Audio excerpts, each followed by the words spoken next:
to cause an illusion of some sort of authority. But the truth is, they have no authority. They're lobbyists, all of them. Okay. So please excuse me for being slow. I'm trying to write this down. No, that's okay. I go fast sometimes. It is notice of understanding and intent. Notice of understanding and intent. Okay. And a claim of right. And a claim of right. Yeah. All right. I can also add to that what you said, Kelly. Mm-hmm. Ambassador, you leave out ambassador, Kelly. Well, listen, to everyone out there, I'm just a woman. I'm just a human being like the rest of you. You know, credentials and titles, yes, some I've earned, but none of them matter when it comes to defending one another. We have a duty to take care of one another, and we have a divine obligation to protect our children. That is my principles, and they're clearly defined. Okay, I was saying now, I'm also adopted by the Kinokee tribe, and I know, Chief Al, what you just mentioned, and Anne-Marie, it's gonna cost you a lot of money because the tribe already, I know Chief Al sent out these declarations to all the nation. I think it cost them over 10. Yeah, it is expensive. I'm aware it is highly expensive. So that's why I'm saying if you are visiting the country, but I understand what Kellyann is saying, just to get it out there. But, you know. Hold on now. But when they say visiting the country, that's why you bet do that now. We're going to wait. And then... No. If you know that it's just like a vacation. You're planning a vacation for next year. You know you're going to a country for next year. You send these forms and documents ahead of you. Well, for me, but I have been internationally recognized. Right. So I actually received a letter back. From International Court at The Hague, welcoming me, and I can walk into International Court at any time for any reason, and I will have a seat there. Okay. Right. So, and just as an observer from our own nation, right? However, I also got emails from Philippines, from India, from all kinds of different countries, from their ambassadors. So United Nations, I guess they posted it somewhere. I don't know where. I haven't looked into it, but I guess it was posted somewhere that I am a new ambassador, because there was many nations, ambassadors from other nations. Some of them are, you know what I mean, have been established as full-blown governments, that oversee populations. And they've reached out to me to welcome me. Okay. But yes, David, you're right. It is expensive. Very. Not, easy walk. But thank you. Yeah. So let's go over now to Govinda. Go ahead, Mrs. Staff. Hey, Kellyann. Nice to see you. Hi. So I've been going down this rabbit hole for quite some time about the birth certificate, et cetera, and there are many roads to Rome. Yeah. I'm intrigued that if you got your notice of understanding and intent and the claim of right, was that something that you applied for and then you received something back with like official documents? No. And then therefore you had Okay. No, you would have to write this up yourself. So these are instrumental tools that are used in law, in actual law. So first you have to make the distinction between law and legislation, because they're two very different things. Okay. What is law? If you break a law, you're committing a crime. You would go to criminal court. You would either defend your innocence or you would be found guilty and sentenced. Your sentence would either be a suspended sentence of jail time or a served sentence of jail time. Now, with legislation, these are not laws. These are rules of a society that are put in place by the authority over that society. So, and legislation is a de facto law. Now, what does de facto mean? De facto clearly is, when it's politically and legally defined, means to act in practice or the like thereof. So you see how you have all these people talking on podcasts about, do we live in a simulation? We absolutely do. It's just not as mystical as you think. It's actually quite practical. So laws are laws. acts, regulations, and legislation or rules of society. When the rules of society start infringing upon the law, you have corruption in the governing authority. And you can hold them accountable, as not even the Prime Minister of Canada himself is exempt from criminal accountability. And you could read that in their own laws. So there are tools that you use in order to enforce the law over the legislation. A notice of memorandum, a notice of understanding and intent, a claim of right. These are tools. Oh, great. Good for you. You're so learned. It's super informative. Amazing. So when you received is it like a diplomatic passport, the ambassador, or no? The only thing I need to travel is I use my nation's certificate, like my nationality card, right? And that's it. That's all I need. I don't need anything else. So I never had to go through the process of revoking or claiming ownership over my birth certificate because I was adopted by a nation. Okay. So there's a difference, okay. Right? So and like you could, like David is now a member of Quinnipiac as well, right? Which is an unsurrendered non-status nation, just like Asman, my own, right? And peoples of the Salmon and many others. There's about 50, I think, now worldwide. So but if you like all these nations, most of them are open to adopting just about anybody who is looking to free themselves from the corporatocracy, right? From corporate control. And is looking to dedicate and commit their lives to the betterment of civilization, not society, but civilization. Yeah, that's great. I'm also a member of the Quinnipiac tribe. Actually, I've applied. I think I'm in the between state, not been accepted yet, but I'm sure that will come. But that's super exciting. Anyway, send my love to the chief and to my mother, Diana. Cool. Thanks so much. Thank you. All right, my brother Mike.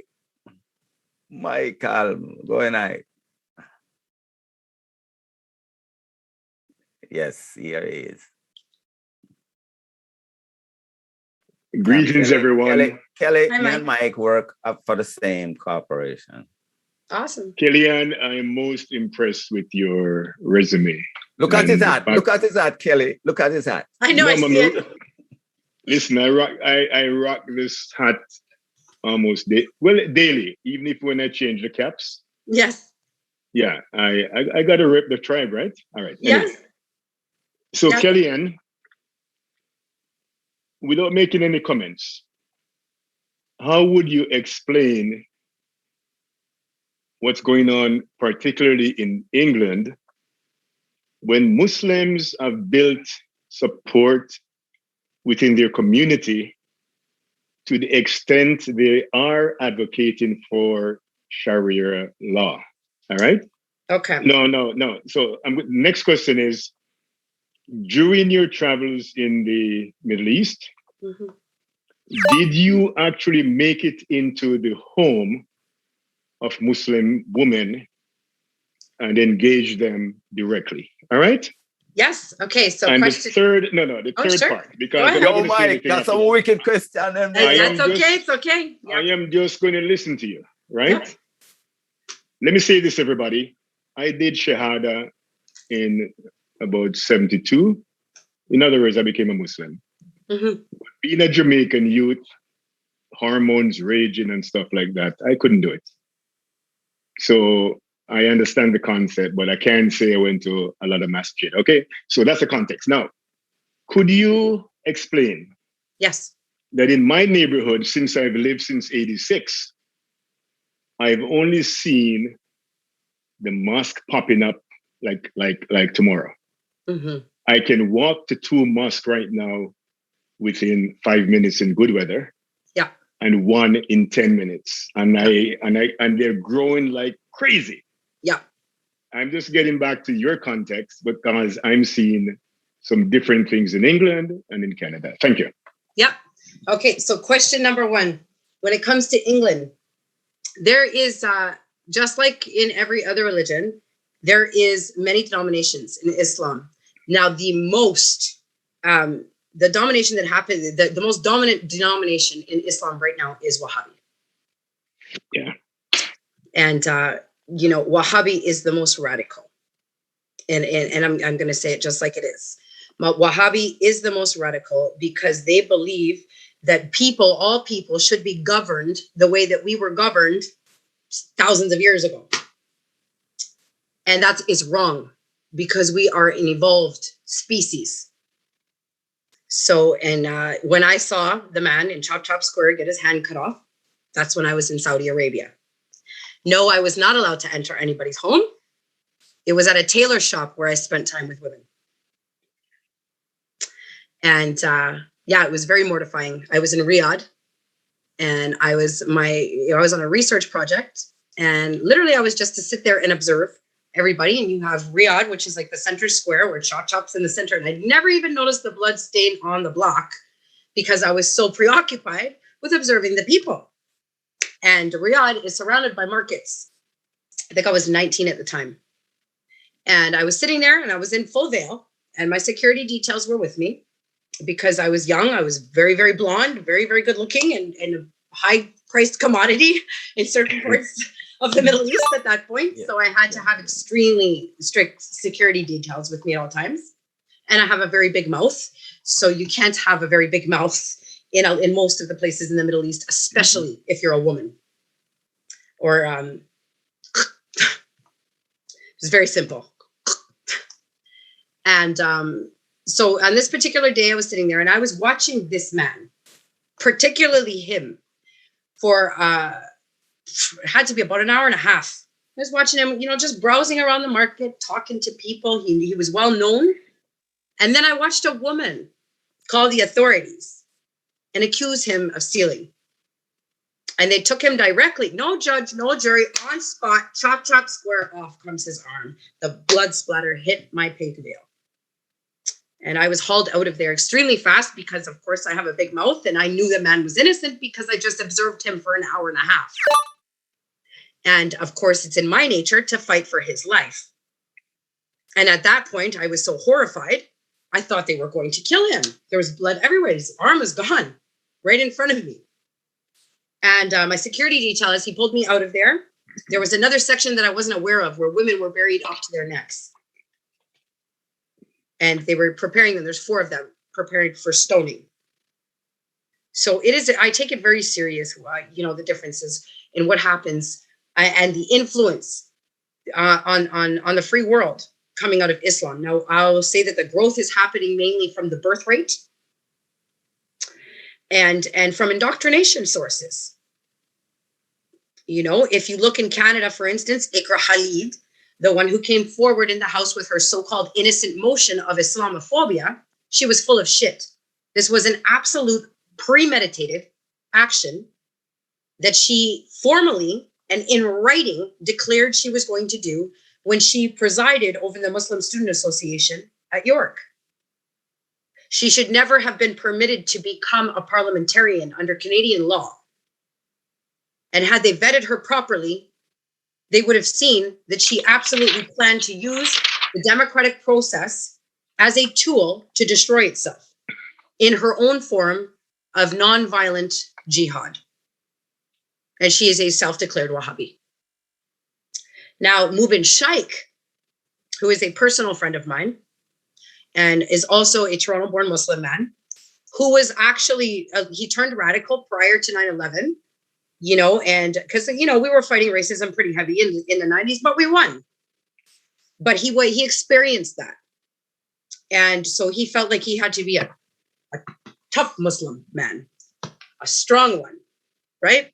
So he went with his cousins and he actually met the Taliban and he went to, I believe, college in Syria or Damascus, and learned the Quran properly.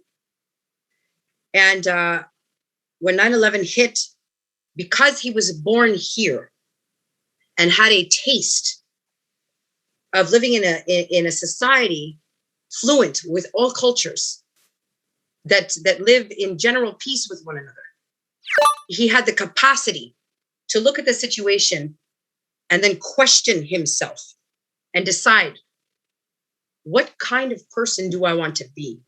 Am I about this or am I about that? And so he came home and became a counterintelligence officer for the country.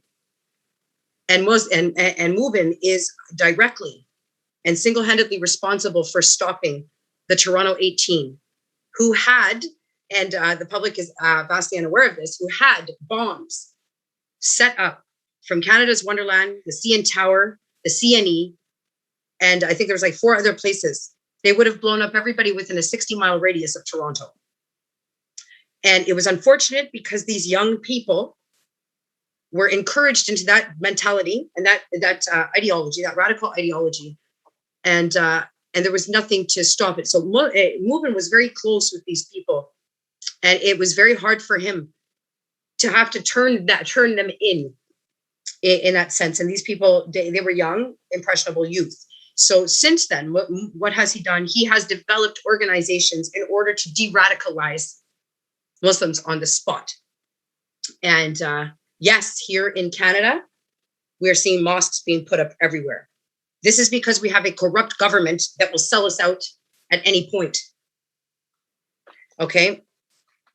But, when it comes to Islam, the Sufi, which they like to label as the mystical side, of Islam, are actually the original Muslims.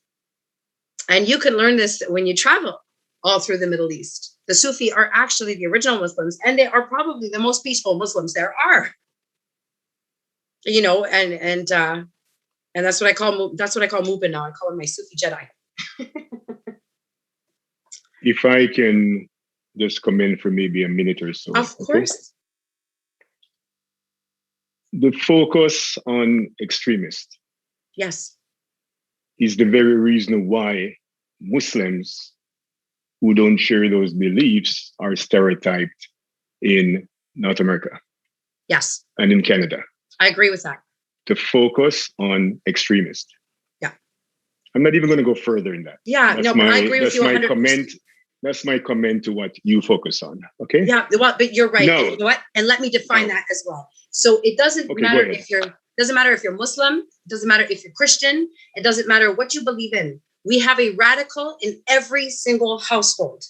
Now, if everybody has a radical somewhere in their family, that means that 25% of all cities are radical. And if you provide radicals with a platform, they're going to utilize it. So it makes no difference what someone believes in to me. What matters to me is their actions, because their actions are what portray their characters. And this is why I stay apolitical. And this is why my own belief system, I don't infringe upon anyone else, and I respect everyone's. Even if I can just, I didn't really use my 1 or 2 minutes, so I'm going to continue. Go ahead. Right? Go right ahead. You started off by promoting inclusivity. Everyone has right, everyone. And I love that, right? Yes. But let me say this. If there was a Muslim here tonight as a part of this meeting, I will, without thinking, say the person would be offended by your characterization and focus on radicals. The reason I ask you if you went to the homes of Muslim women, and I can understand they don't really want you to go in. Of course not. But let me say this. Dr. Bilal Phillips, an associate of mine, you probably know the name anyway. I do. Okay. I lived with him. I know his family. I went to his dad's funeral in the mosque up the street, right? Yeah. So it's not as if I don't have some knowledge. Yes. Dr. Bilal Phillips facilitated a project where US soldiers went into the Muslim homes. Oh, wow. The very soldiers who were there to kill them. Okay? Good. Now, you know how the thing works. Women talk to women, men talk to men, right? Of course. Yes. Let me say this. I'm not going to be long-winded. The women were shocked. The Western-looking American women, white women, whatever, they were shocked when they found out that the wives had more freedom and power within the marriage and within the home than they did in America. So that stereotype went through the window. And I could go on and on, right?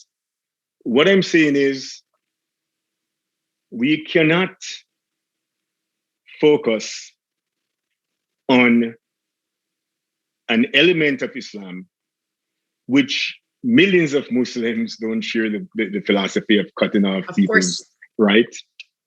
Because people who haven't the knowledge like I have, who already bought into the stereotype, that only emboldens them to keep them in that mindset. And we cannot build unity.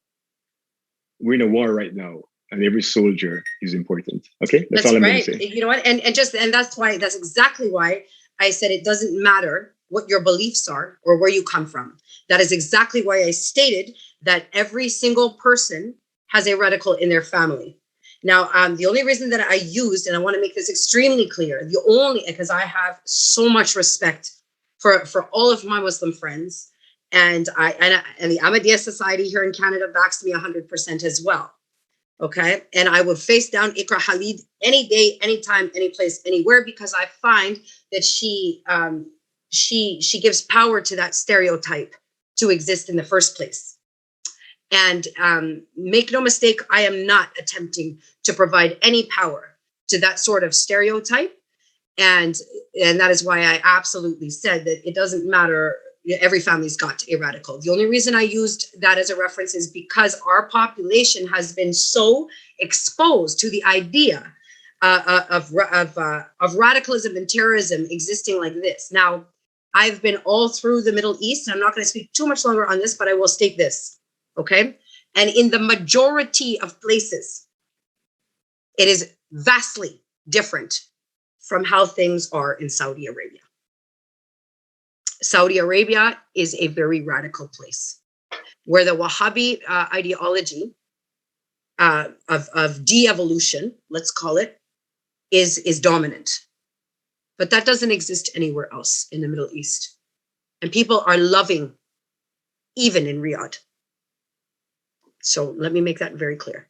Well, I could talk. I did get to be a great friend with one woman from Iran, and I hear some story. I hear some story. But as I said, it's not every Rasta smoke ganja. It's not every Italian is a mafia. It's not every Chinese. That's right. Kung fu. That's right. Go ahead, Willie Wanda. Willie, your time. Hi, Willie.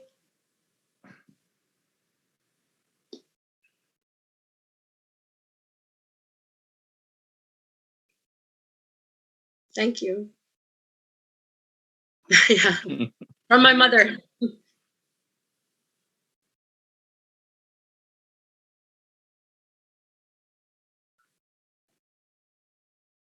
Polytricks.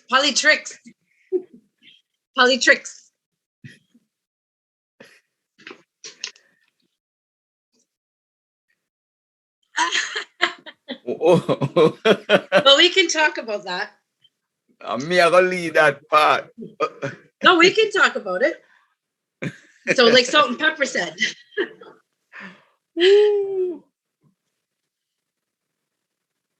Sure.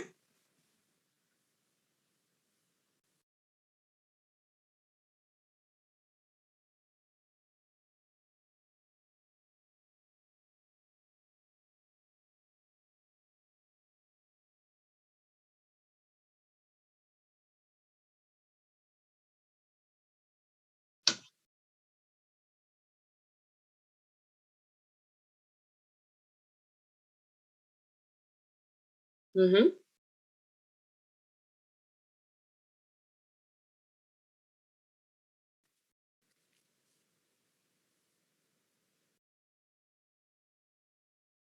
Mm-hmm.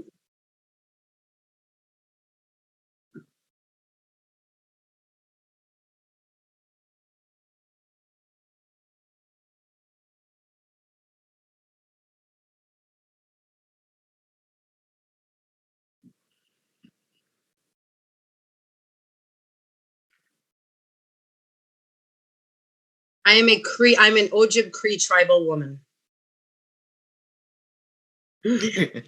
I'm a tribal woman.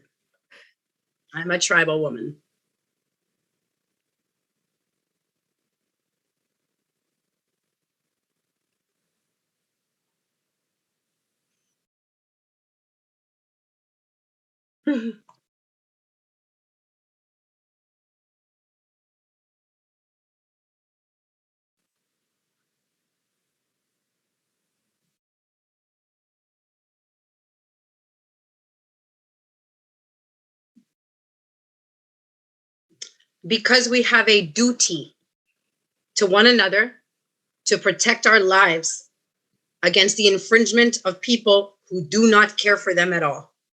Because we have a natural and divine obligation to provide our children with a better world than the one we were given, and the next several generations. It's that simple.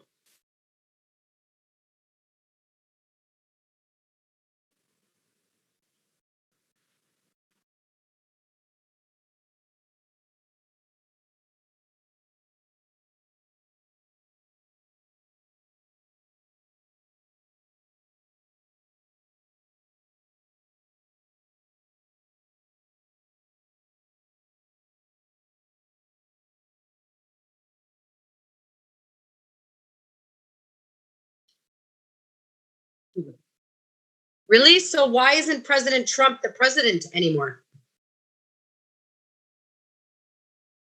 Why is he not the president anymore? Because he's, I'll tell you this right now. He doesn't get to control his whole life. Because if he did, he would still be the president. Which means that somebody can infringe upon his freedom. So it's not as free as you think it is.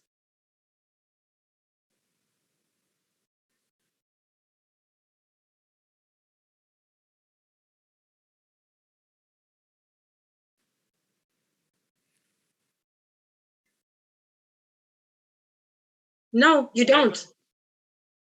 No, you don't. The system depends on you. This is where your confusion is. The government does not have any money.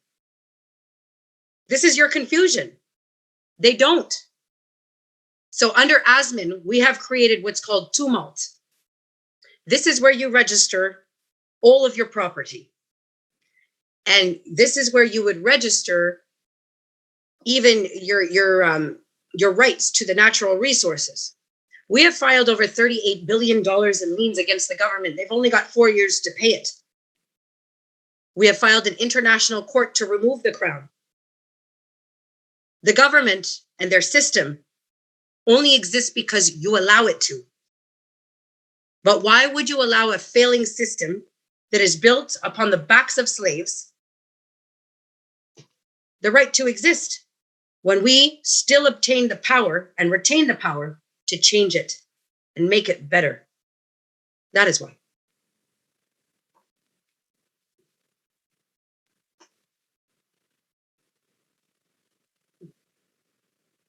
It's okay. That's how we No, progress, right? I would need that. We need that, man, because it brings out something that, because. No.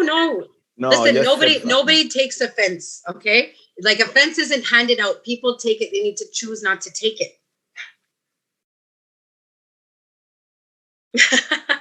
Oh, let me live my life first. I'm not supposed to die till I'm 89 in the rain on a plane going to visit my daughter. So right before that happens, I'll release one.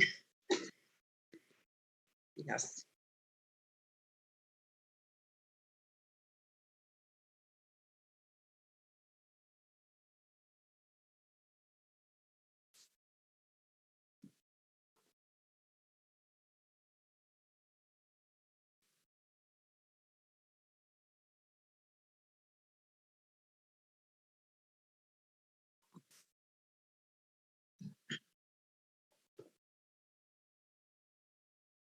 Yes, that's right.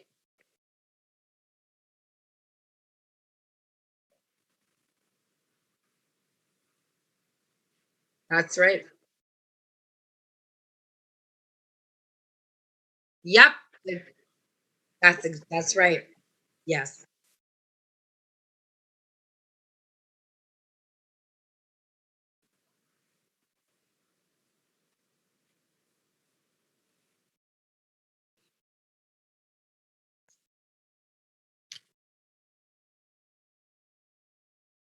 Yep. Yep. That's right. In that, say it, Willie. Say who next? Yes, of course. I'm always around. Willie, say who next? Chief God's Eye. What I say? Yeah, grand rising to everyone. Grand and rising. The platform seems to be is always getting more and more interesting. Our guest tonight, is very, very much enforcing and practicing what I think is practical. I love your stand and the fact that you are disconnecting yourself with your sovereignty. You said something tonight about claiming your identity. We have been here already. I've listened to you, and you know how I stand as far as we're in the front line right now with the sovereignty as Maroon's identity and a tribe, not even a tribe, but a sector of our Maroon nation that is called, whether it be Ashanti or Zulu. When you present your identification as a sovereign person with the word tribal, I want you to emphasize how important that is, because I think a lot of us are thinking that it's going to take a bulldozer to take this corporation down, but all it's a pebble. Yes. The word tribal, could you could you emphasize how important that is? Just that word alone to the corporation, whether it be police, judge, anyone under the corporation, how respectful that word is to us. Yes, absolutely. When you tribal is not it cannot be defined by a corporation, because it can only be defined under the creator. It is the most natural way to describe what we are as in existence. And that is the truth. Tribal is the truth. And we are all tribal. We all originate from tribes. Everything natural comes in tribes, whether you are a plant, a tree, or a human life. You are tribal. And when you learn who you are, and you learn to embrace it, define it, and stand upon it, nobody can deny it to you. Nobody. I want to say something because the chief is here. There's been an attack upon the Maroons by other tribes, whether it's Moor, Snore, Guru. Right now, the attack is from the Prime Minister of Jamaica, but many people don't know that even the American corporation went against the Prime Minister of Jamaica. You can look it up. He said what the Prime Minister said have no bearing on the United States and any other world power that be.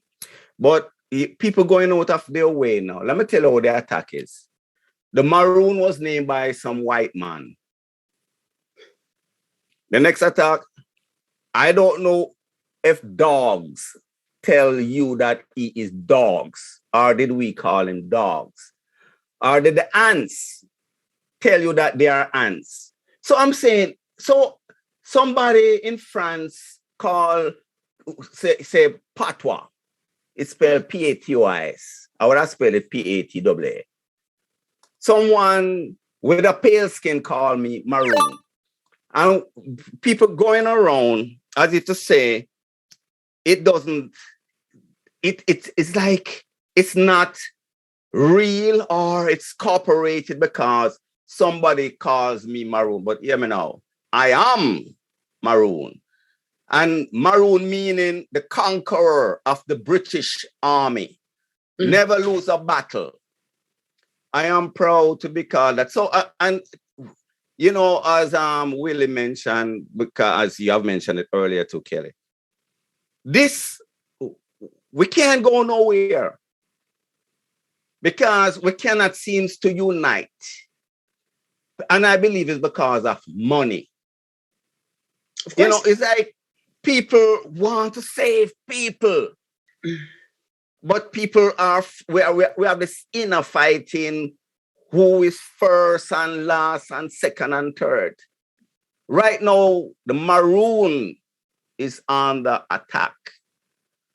And the place where the word known as Maroon, I would say originated like Rastafari. Rasta is in Ethiopia. But like ganja, the promotion of the freedom of people all over the world is through the reggae music. Somebody asked, one time I was talking and they said, so what you saying? I say, I don't want to approach my freedom from a Moor's way. That is hip hop. I want to approach it from reggae. Yeah. Nothing wrong. You just do it from that way and I do it. Because as I just said before, is many roads to this place, man, and respect people for who they are. You know, see, because at the end of the day, we can't go nowhere with that division. No. Well, here's the thing, though, David, is everybody keeps trying to assimilate others to their own ideology. And that is hypocritical. You listen, a real leader is not looking to make followers. A real leader is looking for people to lead alongside. If we were all the same, what would be the point to life? Nothing to taste, touch, feel, experience, listen to, dance to. Nothing new. And if you don't have all these individualities, then you have no tools to cause adaptation with. And you therefore have no possible chance at evolution. And what is the law of nature? That which cannot adapt and evolve will perish and die. So it's a simple question. Do you want to live or do you want to die? Go ahead, Shernite. Yeah. God's are you still okay. Yeah. I thought you don't call. Okay, so Shernite, let's wait for God's eye. Go ahead. All right. The conversation is growing very good. I like all of those points that David put out. The main question I asked our guest tonight was about tribal. But even though the tribal is a significant, gives an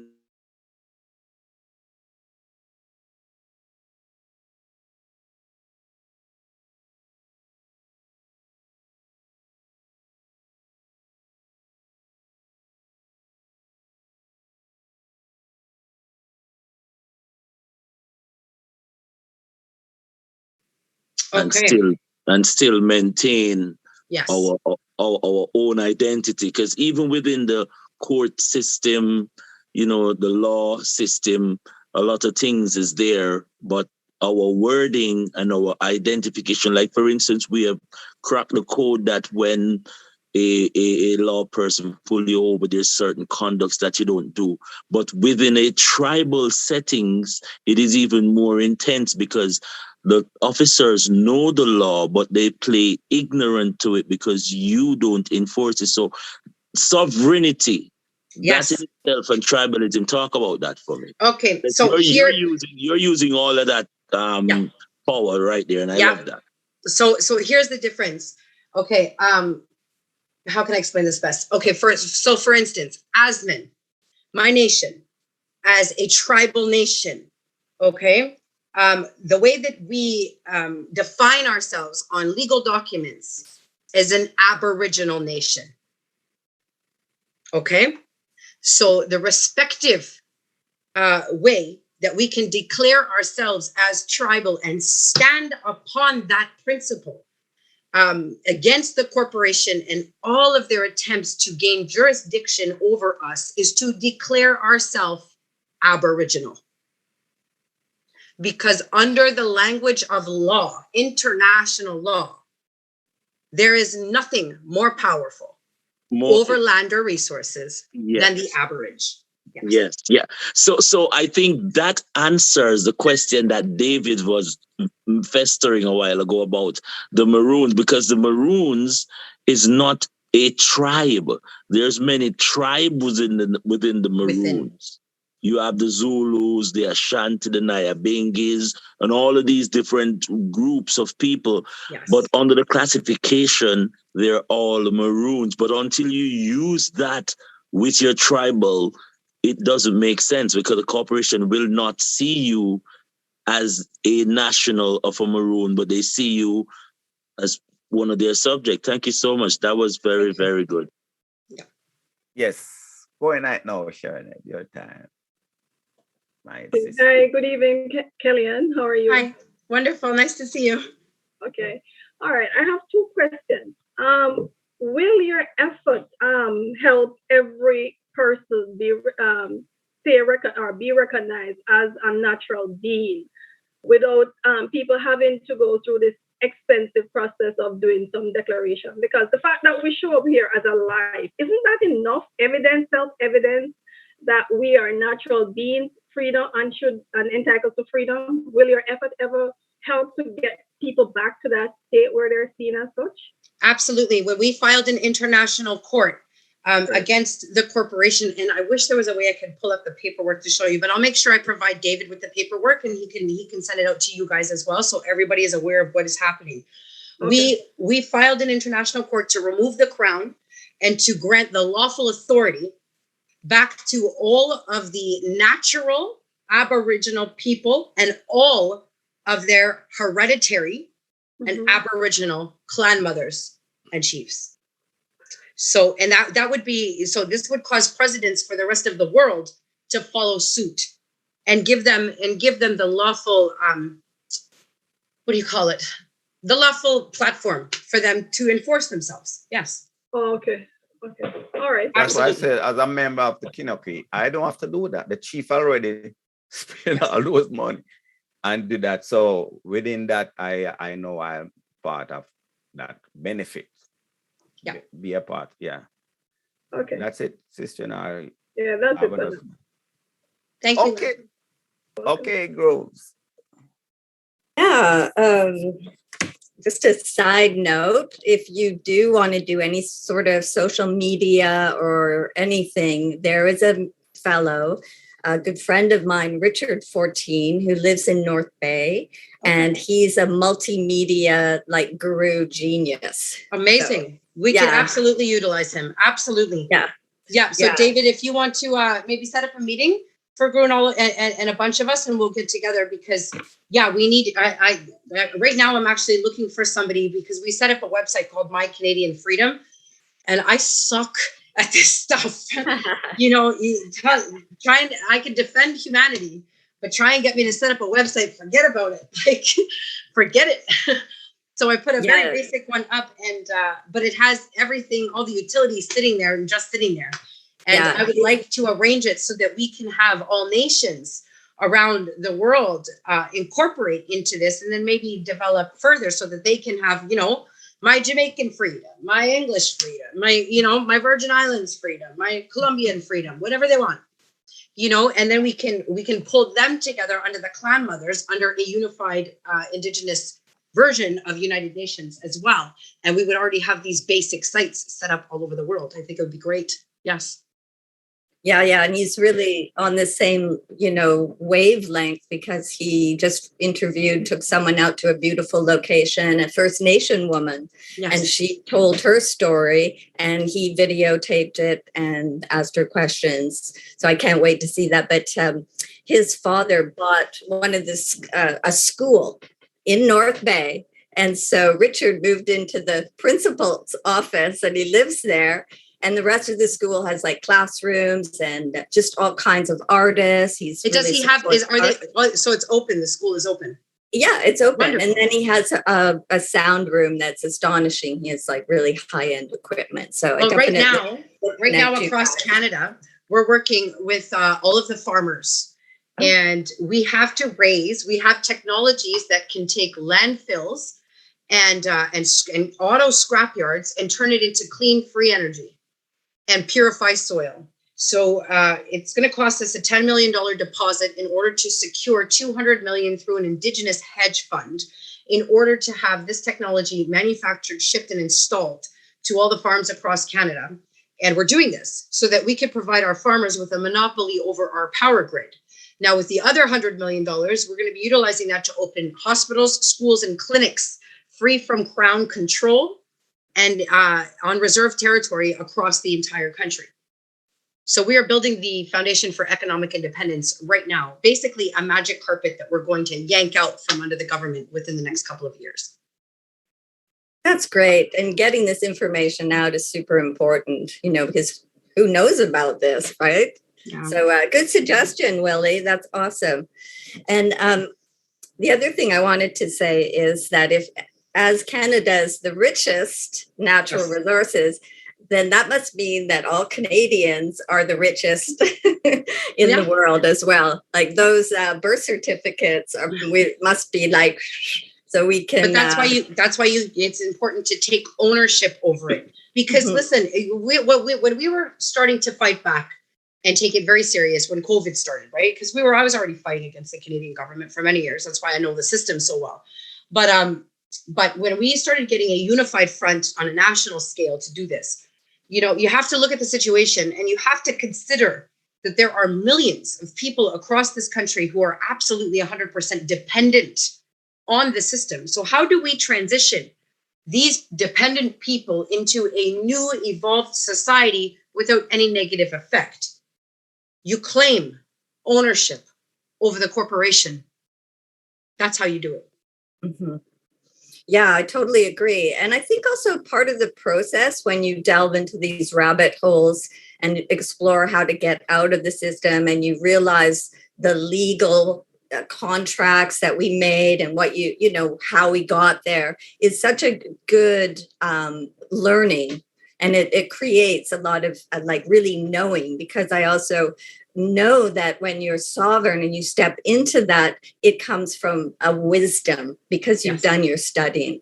And I don't think there's any really easy way, because it's very, it's been such a, they've devised this plan since, and they cover it up with bureaucratic psycholinguistic manipulation. That's a whole other meeting. And the last thing I just wanted to comment on, when you said the city that just kind of collapsed into the earth, you kind of wonder, all these, the Peru people, the Machu Picchu, that civilization, suddenly vanished, and Atlantis suddenly sunk. I don't think that they vanished. And how do you know that Canada wasn't Atlantis? Exactly. Yeah. The history books, we got to burn those. Yeah. And but we're finding more and more stuff to that points towards the possibility that it might have been. Yeah. All right. For sure. We have Michael and Willie, but you see, after Willie, I am gonna ask a question about religion. Okay.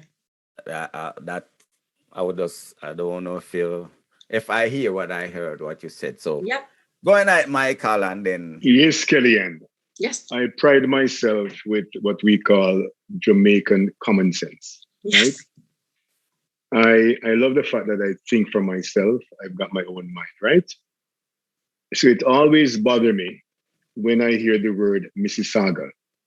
And I'm saying, but if you treated with the tribe and you rip them off, the land is still there, right? And in today's housing market, we're looking at trillions of dollars, right? So here's the point I'm going to ask you.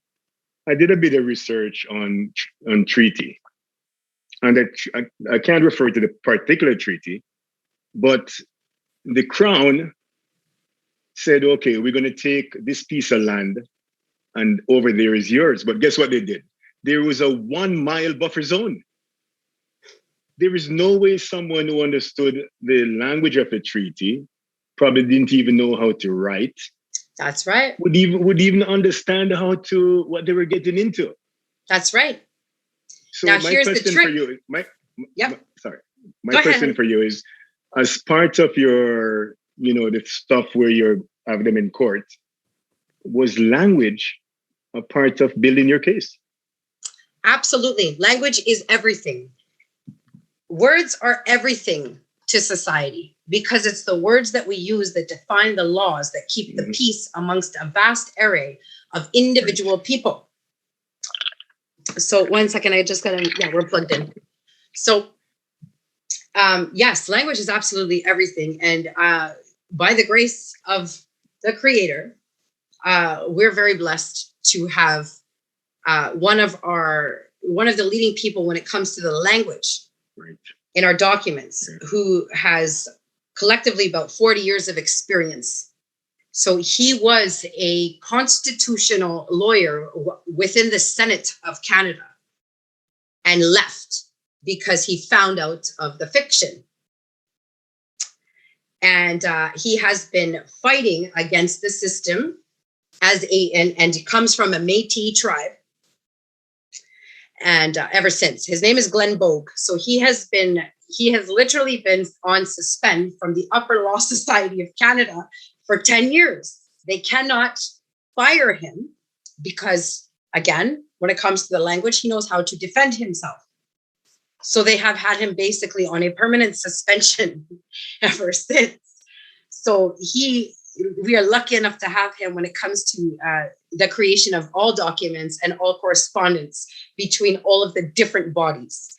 And from the Senate level, his comprehension is very vast. So, and for myself, when it came to language, it was my grandmother who actually taught me that there were two uses for every language in every country on earth: one that is spoken commonly and one that is spoken and used in the formation of laws and policies of which govern the society, right? And there is an intentional oppression to the common body from this realization, from knowing this.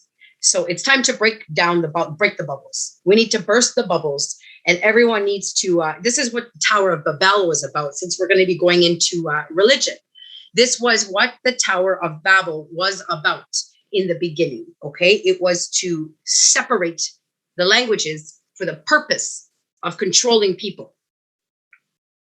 And though we need to maintain our cultural differences when it comes to language, because our differences are absolutely essential to our survival as a species, we need every single one of these individual languages to have full knowledge of the use and capacity of their words.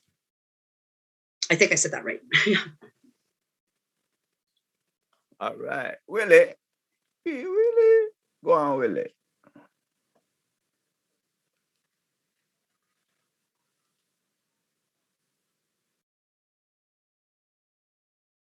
Yes.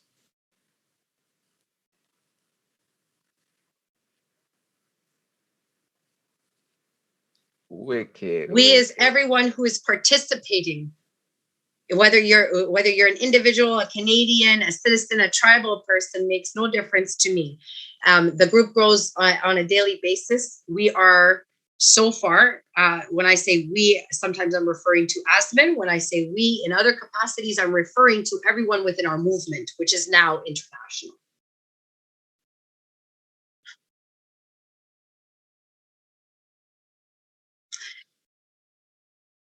It's scattered and splintered, and that is why we are creating these connections across the world right now. We are trying to organize it like internationally now. When it comes to the organization of the nations already that are participating, they amongst themselves are organized.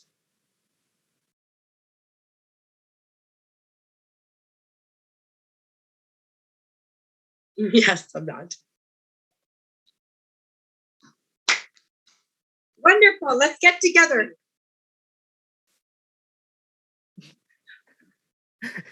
Beautiful. Good.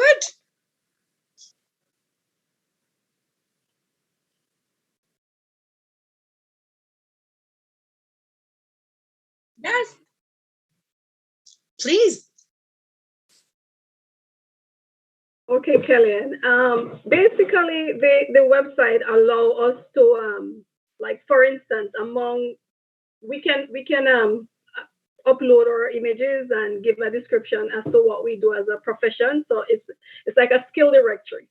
Yep. And then it also has like two platforms, like groups can come together, form groups and inform each other. Then it has a forum as well that, can have a general discussion.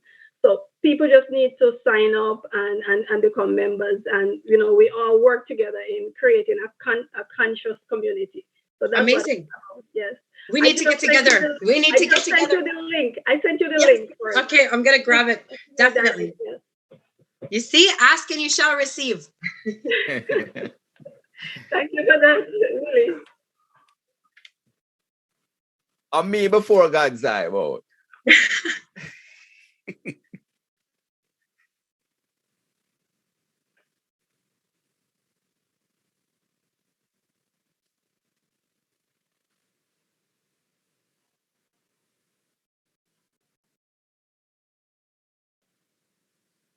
Yeah. Erudition.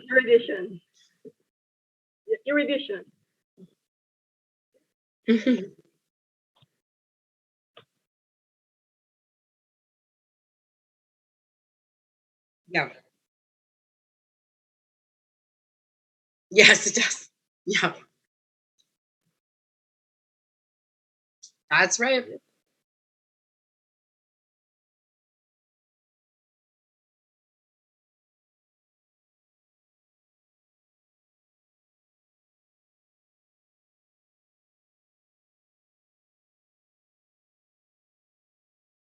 Yeah.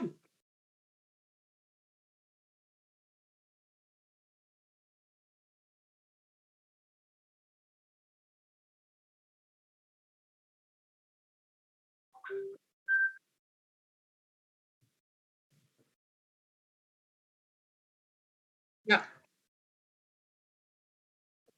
That's right.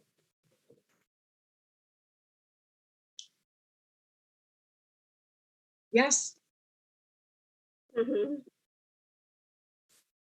Yes.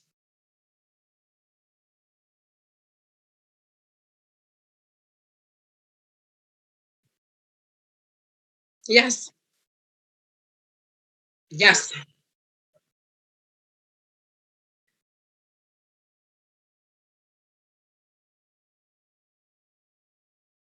Yes. I agree with you. And you know what? I have to tell you, my partner for the Canadian Democratic Defense Association is going to love you because he does that. He actually publishes books for many people. And he's always on me saying, you need to put this in a book. Put it in a book. And I'm like, I have my hands so full. I barely sometimes have time to go pee. And David can attest to that. Stick together, you're right. Yes. Yep. Yep. Yes.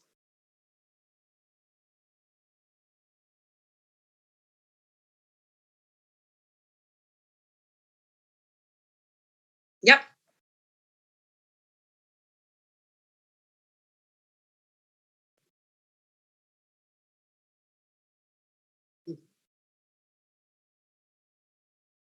Yeah.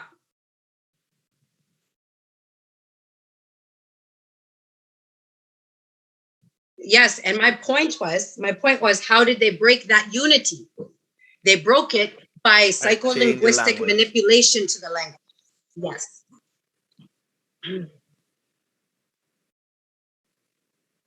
Yes.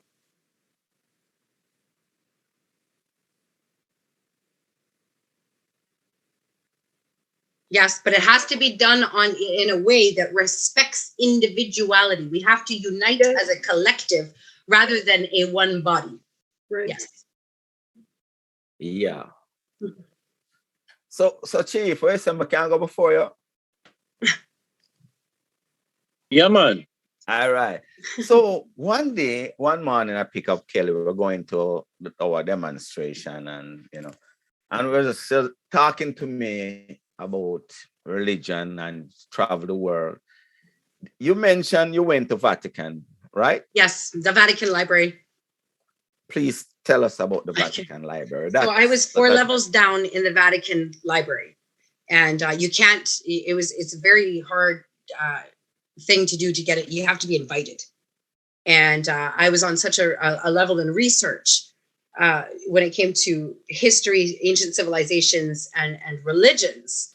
I was granted permission. So first of all, you have to dress in like a full suit, because you can't have your bacteria touch any of the papyrus and the papers. And you're brought by security that does not leave your side. If you have to pee, you have to exit the entire building and then go pee and then go back. And I was 4 levels down, and I was able to read books, scriptures and historical accounts that have been intentionally discluded from the Bible. And these are pieces of history that are extremely important to the construction and the way we operate our lives.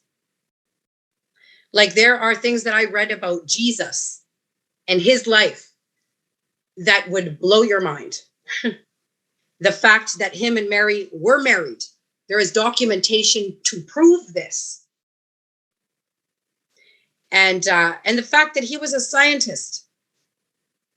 If you look, if you remove the spooky language from any religious doctrine, what you are left with is a history book.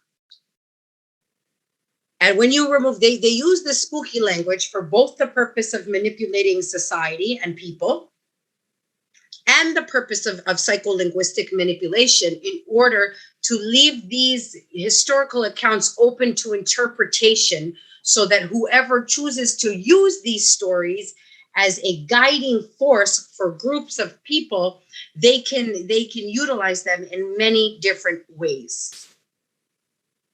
And this is why I would have always asserted, since I've had the opportunities, and I spent quite some time, about a month and a half, in and out of the Vatican Library. I would assert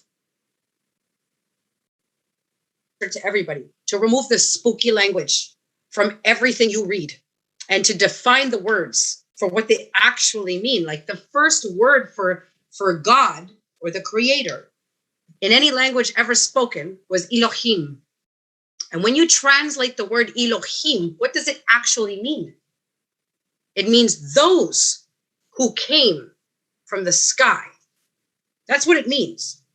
The first word of God actually translates to a sentence, which means those who came from the sky. And I had the opportunity to learn how to read and write cuneiform under Irving Finkel, was my professor at the British Museum. So, cuneiform is the beginning of all language on earth. The only thing older is the Vedic scrolls. And the Vedic scrolls have such vast denominations. I probably could interpret them if I had the time to do it, but we have life to deal with, so I don't. So hopefully somebody, one of our offspring, eventually will get there, because there are millions of doctrines and books written in Vedic, of which we nobody has any clue what it says. And same with the Voynich scrolls. But the Voynich scrolls, which people say is the most uninterpretable text ever written, I believe it's a medical book, an instructional medical book on how to use specific herbs in specific ways in order to treat specific ailments. That's what I believe it is. And I've looked through it. I've touched the actual book. Wow. You say you have to wear something to touch. Oh yeah, full gloves, full suit, everything. Even this big thing over you think masks are bad, guys. Try going to the Vatican Library. You can't step foot in there, and you're in a spacesuit, basically. So my follow-up now, what you just said now, we have, I bet you even on this link, you have brethren and sisters will challenge you, because they have been to Vatican before you, and they actually probably know those things. You know what I'm trying to say? Now, I was 19, by the way. So right. Maybe things have changed. I don't know about. When I was 19, I'm 39 now. This is a long time ago. Yeah. So, but based on our little knowledge now, Why, when if somebody said to me, I have been to the mountain and they are coming from there, and I say, what's at the mountain? And they tell me. But I did read about the mountain from an author who said, right. But then here you are telling me something that you experienced. How much money you bet me right now? Have somebody on this link will challenge what you just said about Jesus having sex. You say marriage. So if you're married, I'm gonna have sex anyway. Yes. And if you have a penis, you must pee. Listen. You are entitled to your debate, but I come packing with facts and evidence. So here's some facts and evidence from a psychosocial engineering standpoint. Culture matters. Throughout our eras, if you are to understand the way society operates, you must first comprehend their culture, and second, comprehend the environment that culture is living in at the time of which you're studying. So if you were to kiss a person on the mouth in the time of Jesus Christ in the public, you will be killed. That was the culture. There was no exceptions to this rule. He often kissed her on the mouth. That means that they were married. Things are simple. People complicate things for themselves based on their own agendas. So it doesn't matter which way you want to better, like for instance, if you look at the government right now, they are either incompetent or guilty. It doesn't matter which way you butter the bread. Corruption is happening at the price of people's lives. Stop sugarcoating stuff for your own purpose. Put the collective above yourself. And look at things realistically. Don't provide any more platforms for people to create any more simulations in order to oppress more people. And stop being afraid to have difficult conversations with respect for one another. That's the most I could say to that, right? Yes, God's eye. Well, I tell you, wicked. No, man, it's not wicked. It's actually attractive. Good wicked. It's attractive to have not only a beautiful, thank you, female, but also an intelligent. I love your mind. It's a library, and it's a pleasure tonight to actually have access to that library. No, I asked about tribal and sovereignty. No, you were mentioning about language, because language never changes. It's just that we adapt to other formulas, like, for instance, Spanish. And yes, the importance of language, as you were saying, as far as we using it as an identity. I am trying to get it across to people that, like, for instance, we speak Twa. It's called Twa, but they call it Patois. Yes. But the real Twa language is what we speak. And then, as I said, you'll have other people, when they hear you talk, like I'm a Jamaican, I say, come here, boy. If I say that in front of my grandmother, they'll be like, Lord, you talk too bad.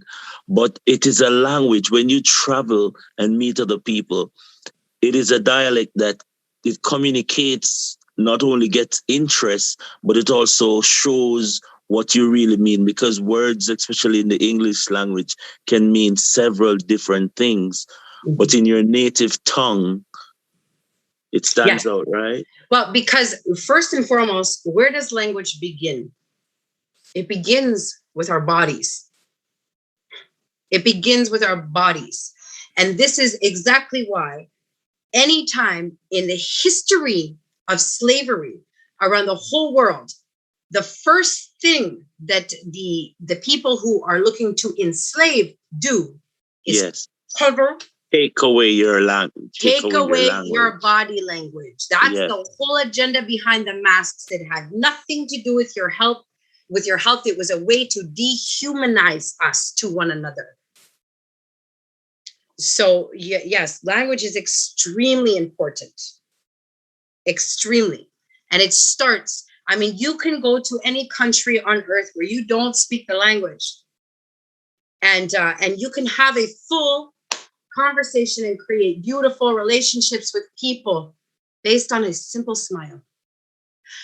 But this government is so meticulous in the way that they psychosocially control us that you have people like Chrystia Friedland now who goes on the news and says, we're going to take all of your money and we're going to kill you and you're going to like it.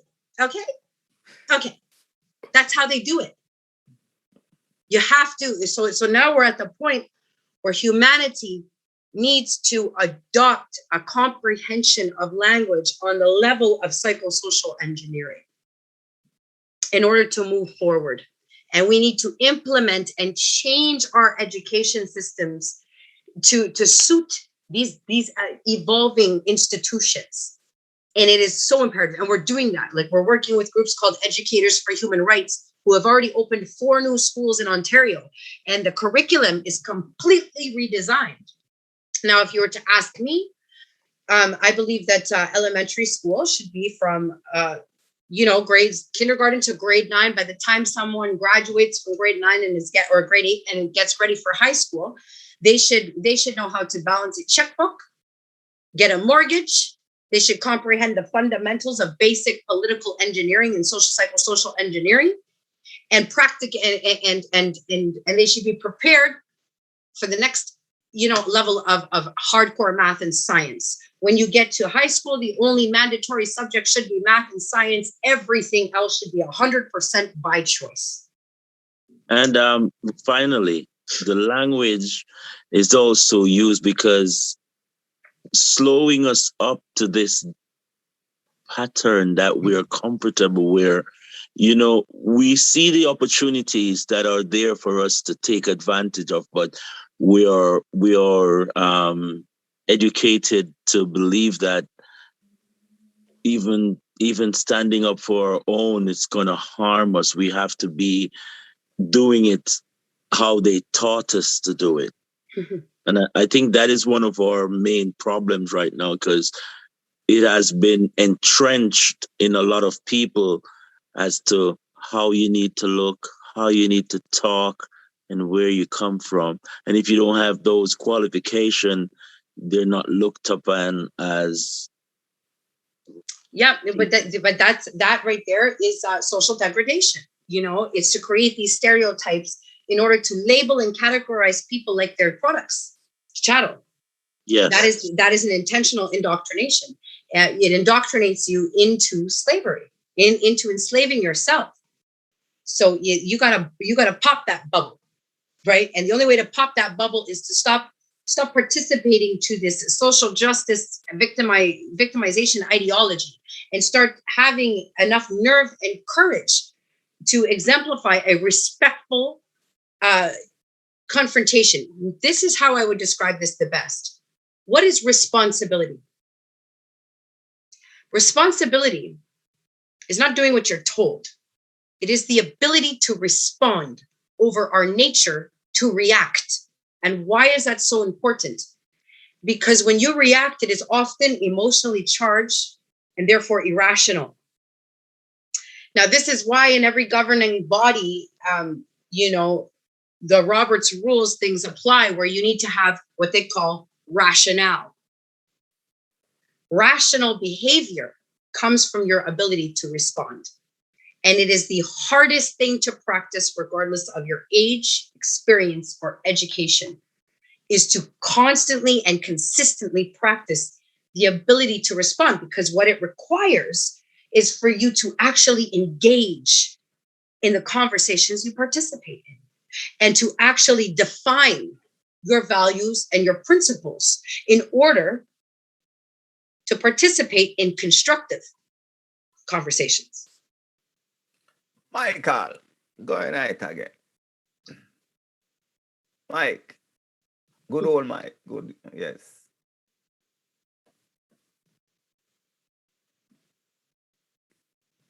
Yeah, me just unmute it. Kellyann. Yes, my dear. I've been trying to wrap my head about evolution versus revolution, right? Yes. Now, I celebrate right now Harry Belafonte and Sidney Poitier. Yes, awesome. As you know, also Martin Luther King, Dr. King. was a Christian minister. Yes, he was. And a believer and a promoter of peaceful engagement, right? Yeah. For the most part, yes. But what was happening in Alabama and throughout the United States, Black people, so to speak, were ready and prepared to take it. We're not going to beg you anymore. That's right. And they knew it would be violent. Okay? Yeah. So I'm kind of wrapping my head around your concept of evolution, because we know that the power brokers, they don't give up power. You got to take it. But there's a difference. I'm just trying to understand what you really mean, you know? Okay, so there is a difference. The difference is this: because of the actions of all those who came before us, because of all of their revolutions, we have become an evolved species in our vast majority. Because they were able to erase mass portions, but not all of our history. And because there are people who are more inquisitive now to these topics, the soul searchers, let's call this, like, we're in the era now of soul searchers. We have a vast consciousness across humanity right now, where value systems have been completely stripped and people are looking for them. They're looking for where they belong. And they're doing this because they have just been infringed upon in the worst way all over the world. And they have been forced to disrespect themselves as individuals. So when I'm talking about evolution, our consciousness has already evolved. And because of everything that everyone has done before us, we are at a point now, intelligently and consciously and subconsciously, where we do have the ability to focus more on evolution, because we are smarter than the last generation because of the last generation.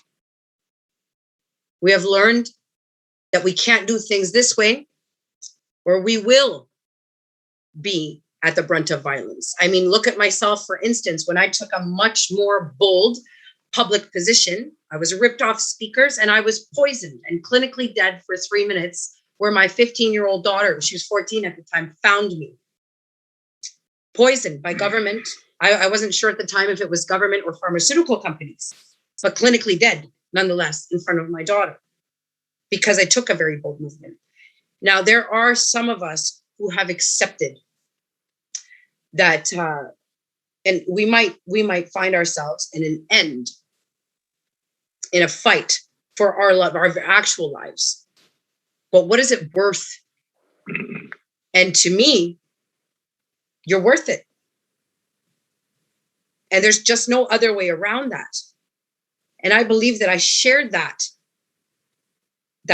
feeling for others, regardless of who they are, where they come from, or what they believe. I believe I shared that same feeling that Martin had, that Malcolm had, that Gandhi had, and that every other freedom fighter that ever put their lives on the line had. I do believe that. I do have that in me. You know, today was an emotional day for me. And this is going to get a little personal for a second. So I'm not sure if many of you know who Patrick King is. I know that David knows very well, especially who he is to me. So Patrick King is somebody out west. He's the one arranging the truckers right now all across Canada. Okay. Patrick King is probably the love of my life. Yeah. And I had to leave him last summer, because if I didn't, he would not have come to his full potential in instructing this most massive historical event to happen. He would have been distracted by my presence. I'm going to get, look. Whew. So I had to leave, because our children matter more than I do. And he didn't understand that, and I couldn't explain it to him, and I had to leave him in a way that made him resent me.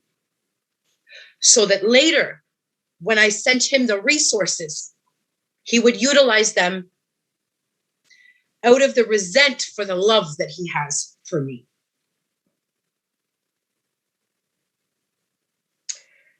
So when it comes to evolution, there are some of us who comprehend humanity and behavior in a way that we can help the evolution happen.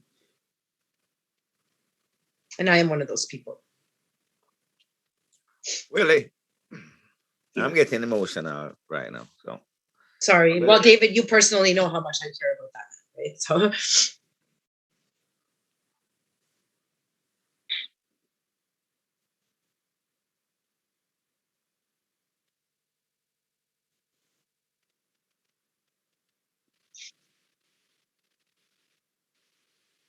yes.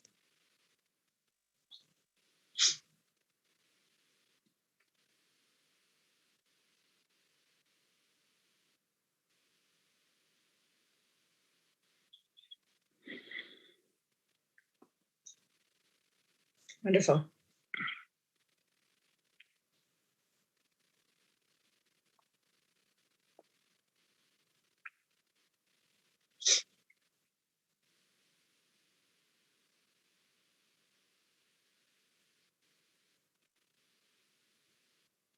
Yes.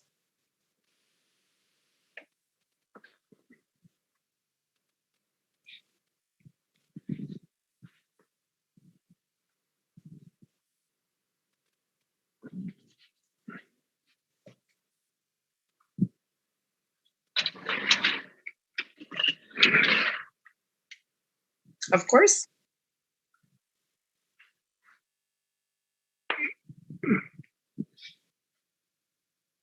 Yeah.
Okay, so for that, I will say this. There are missing books of the Bible. Now, I am not going to proclaim that I know the absolute truth. I can only relate to you what I have learned myself. Now, the only opportunity is, I would say, to go for yourself and visit the Vatican Library, and I could probably try to help you get that security access. Now, I don't know if we'd actually be able to do it. It's been a long time, but Irving is still alive and well at the British Museum. So I might actually be able to, considering I was one of his prize students. So I might be able to, but that I can't really offer you any other truth. Now, the only other way that I could talk about this would be to explain this. You are looking at Christ under the interpretation that includes the spooky language. Okay, and by this I mean you're looking at Christ for the spiritual aspect of the Christ, instead of rather looking at him as if he was a man who was disciplined in the sciences, with his main discipline being in psychology. He was an enemy of the state, of which was indoctrinating an entire world population into the falsehoods of believing the state to be godly. He, if you look at the way that he cured leprosy, for instance, how did he do that? He sent people to a lake that is specifically high in lithium. What is one of the leading ingredients in skincare today? It's lithium. And this is what I mean by disassociating from the spooky language. So you have missing articles that explicitly describe the events of his lifetime, and they are removed from the Bible intentionally. And then you have the Bible to fill these spots filled with spooky language. So that would be my only explanation for my position in that regard. But by no means have I gone through all of the scriptures that are missing. And I don't think that we have enough time on this particular call to go through all the interpretations of Christianity. There is 998 different denominations under Christianity. That would be, I think, the rest of our lives.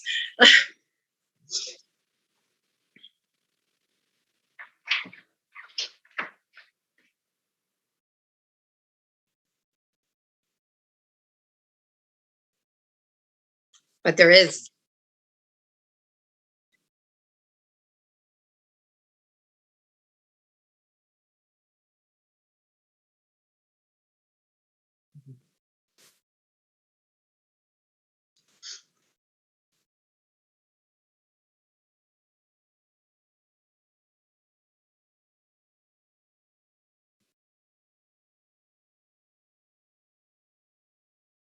So here's the answer to that then, okay?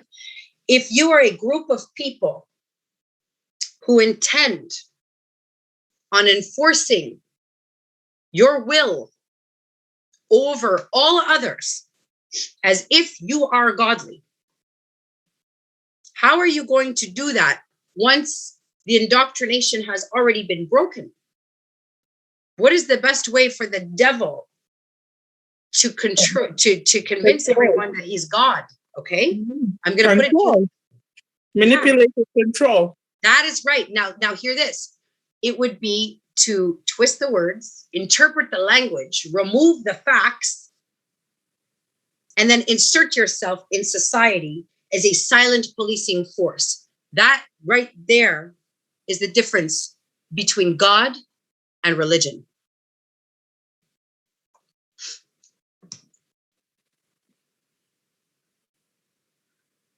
We could talk about this at a later time. We could get together. Go ahead, Mike. Yep. Go, Mike. Let the other person go first. Oh, God, Chief God's Eye? There's a lady, no? No. Your hand down? Unraised. Can I go then? Yeah, yes. Go. Okay, so last night I said to a friend of mine, a staunch Christian, and let me say this, I can argue religion as good as any, okay? I was raised a Catholic, but the last thing I did before leaving Jamaica at 16 plus was to co-found an organization called Young Christian Association, because my church said I shouldn't fellowship with Protestant, and we didn't believe that was right. So I can argue religion as good as anybody. Yep.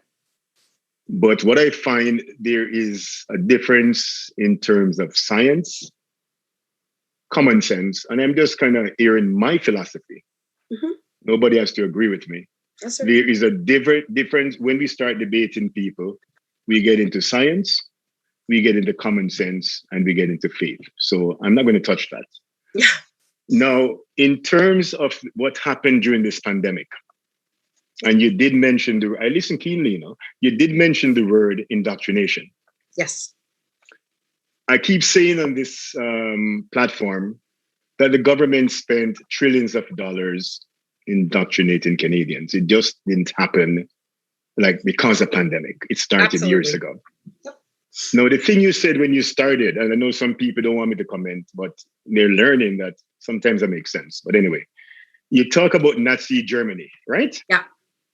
And a lot of the people who have been indoctrinated still doesn't get that's what they're doing right now, Nazism, right? Yes. I get that because I evolved in my consciousness. So I understand that. Yes. My challenge is most of the people in my family and people I care for, they're probably a few generations before getting that concept. So let me say this. If you are successful at the world, the legal case. Yes. Would you say then that the tribes in Canada would be truly self-governed as opposed to going through the Ministry of Indian Affairs? I would say we're trying to build a society. I can give you an idea of what the basic template looks like, but it won't be built until we get that opportunity, and then we can offer it to all of the tribes to come in and build. But the idea to build a society based on evolution and individual liberty, but that uses democracy as a tool rather than a authority, would be to build a one-bodied government of independently elected officials, or representatives rather, where the people remain the governing authority. 2-year limits, a civilian committee oversight placed in every province and on a federal level, the removal of the electoral voting process. Everything is done by popular vote. The removal of the Senate, the implementation of a Congress of qualified individuals. Something along those lines, I think, would be the most supportive of an evolutionary society.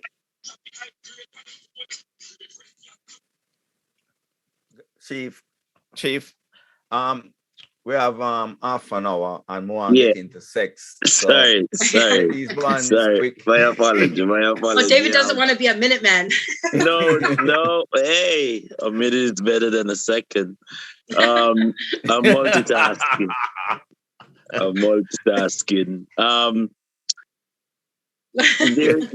There's two things I want to touch on. First, a lot of misconception about religion is out there, and it's going to take a time to rub out this God created Adam and then he take a rib on these bull craps. There's a lot of garbage that has been force-fed to our people, and that's why I believe that, really comprehending that the brother that they call Jesus Christ actually was married and raised a family, but just like how they rub out in the picture, the Last Supper, is that actually a female there, and they pushing their, I have nothing against the gay community, but I think from a longer time, from the Jesus creation, we should know that there has been agenda of that sort to show that it's not mother, father, and female. They call her a Holy Ghost, which is very disrespectful to call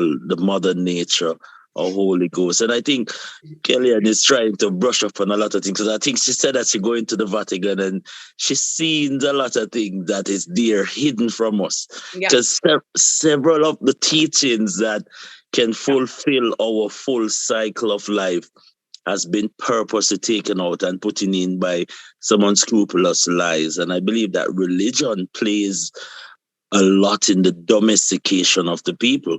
It does. It absolutely does. There's a lecture that you can watch, and it's about 21 minutes long. And it's by a man named Michael Shermer. He is the founder of what's called Skeptic Magazine. You can look this up on YouTube after we're done tonight. Yeah. And Michael Shermer does not believe in God. Okay? But he makes the most compelling argument ever. Now, I think that all of us in our hearts know that we are all interconnected and that there is some creational force that connects us and that we originate from as on a cellular level. And that's my own personal belief, right? But I don't disrespect anyone's path to operating in a moral and just way that does not infringe upon the life, liberty, property, or security of any other. And if that is through whatever their chosen religions are, then so be it. That is your individuality. That's what makes you so exceptional. So please, and I'll always encourage, right? But you have to look at things rational when it comes to religions. For me, in my own opinion, right? And my opinion would be, could it be possible that the billions of people that have always existed prior to Christianity, during, and likely, in case it might end one day, who knows, right, where we're headed, after, are all wrong. And the people who believe in Christianity are right? Or was Vishnu the right God? Or Gameshi? Or Jah? Or Yahweh? Like, which one was it? It's so unfortunate that the Creator wrote so many different religious Bibles. Right? So, and that is another grounding reason why. but you see, it is about breaking open the bubble and looking at things with new perspective. But this is why I'll never disrespect anybody's chosen path, because the truth is that these paths are chosen for moral guidance. Yes. And ways to interact respectfully with the people who you differentiate from, right? So, and for that purpose, I will support all religions. Can I add something? Sure. No. Can I say that also it's on a soul level? No, hold on. Put up your hand. Hold on, we have one more question. Make sure burn our fire and then ask the last part of the question, because it's good when our minds are thinking. All right, go ahead.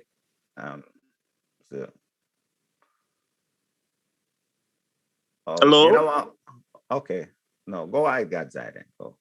Chief. All right, my second part, because she's touching exactly in the avenue. She mentioned that of ancient days, Elohim was the name that was associated with the title God, because God is actually a title. Yes. It's not a person. The logos, yes. So Elohim, and then now the celestial connections, because a lot of people don't think about atoms and these things that all of the stars. Yes. So we're not inside ourselves looking out as yet. That's so right. I want you to explain that in a context, because we're putting every pieces together now so we can fully operate, because these are crucial questions that can liberate us and let us stop think within the box. Well, I don't want to cause culture shock. But you're right. So, and yes, I have read cuneiform. So I have had the opportunity to read the first 2,000 texts of the tablets of creation that come from the first civilization, the civilization of the ancient Sumerians, of who created Babylon. Yes. And these were essentially beings like us who came from a different planet. Enochians. Yes, the Anunnaki. The Anunnakis. Yes. We are hoping to a lot of things. Now, but here's the thing, is a lot of people, because we are indoctrinated in our societies to believe in a logos, and and this man came and he knows all and sees all. It is hard for us to open our minds and wrap it around the possibility that these that this information that is written on 5,000-year-old gold stones carved in. Do you know how hard it is to carve in that gold stones and how long it would take for these tablets to be written? So they stopped the gold rocks, I think, after 7,000 of them were created. But for the first, yeah. So, but for the first couple of thousand, I read the first 2,000. There's 22,000 tablets of creation in total. And in the first 2,000, it clearly by the Elohim, how they, and the scientific facts that are included in these tablets are irrefutable and undeniable when you follow them and research them to the full capacity that you can. And for instance, when they finally achieved creating the first being, the first human being, of whom they named Adam, they did so after impregnating an Anunnaki woman with a terrestrial being from Earth, so a Neanderthal, or, like a monkey that was evolving, let's say. And they impregnated her. And then while she was pregnant, they took bone marrow from the ribs of an Anunnaki man and injected it into the fetus while it was in the womb. And ta-da, it turned out that the baby was born and the first intelligent in the likeness of the Anunnaki, in the likeness of God. It's really interesting when you actually go through these tablets and pick them apart. And I spent a long time doing that. So mankind is a kind of man, right? That's right. That's right.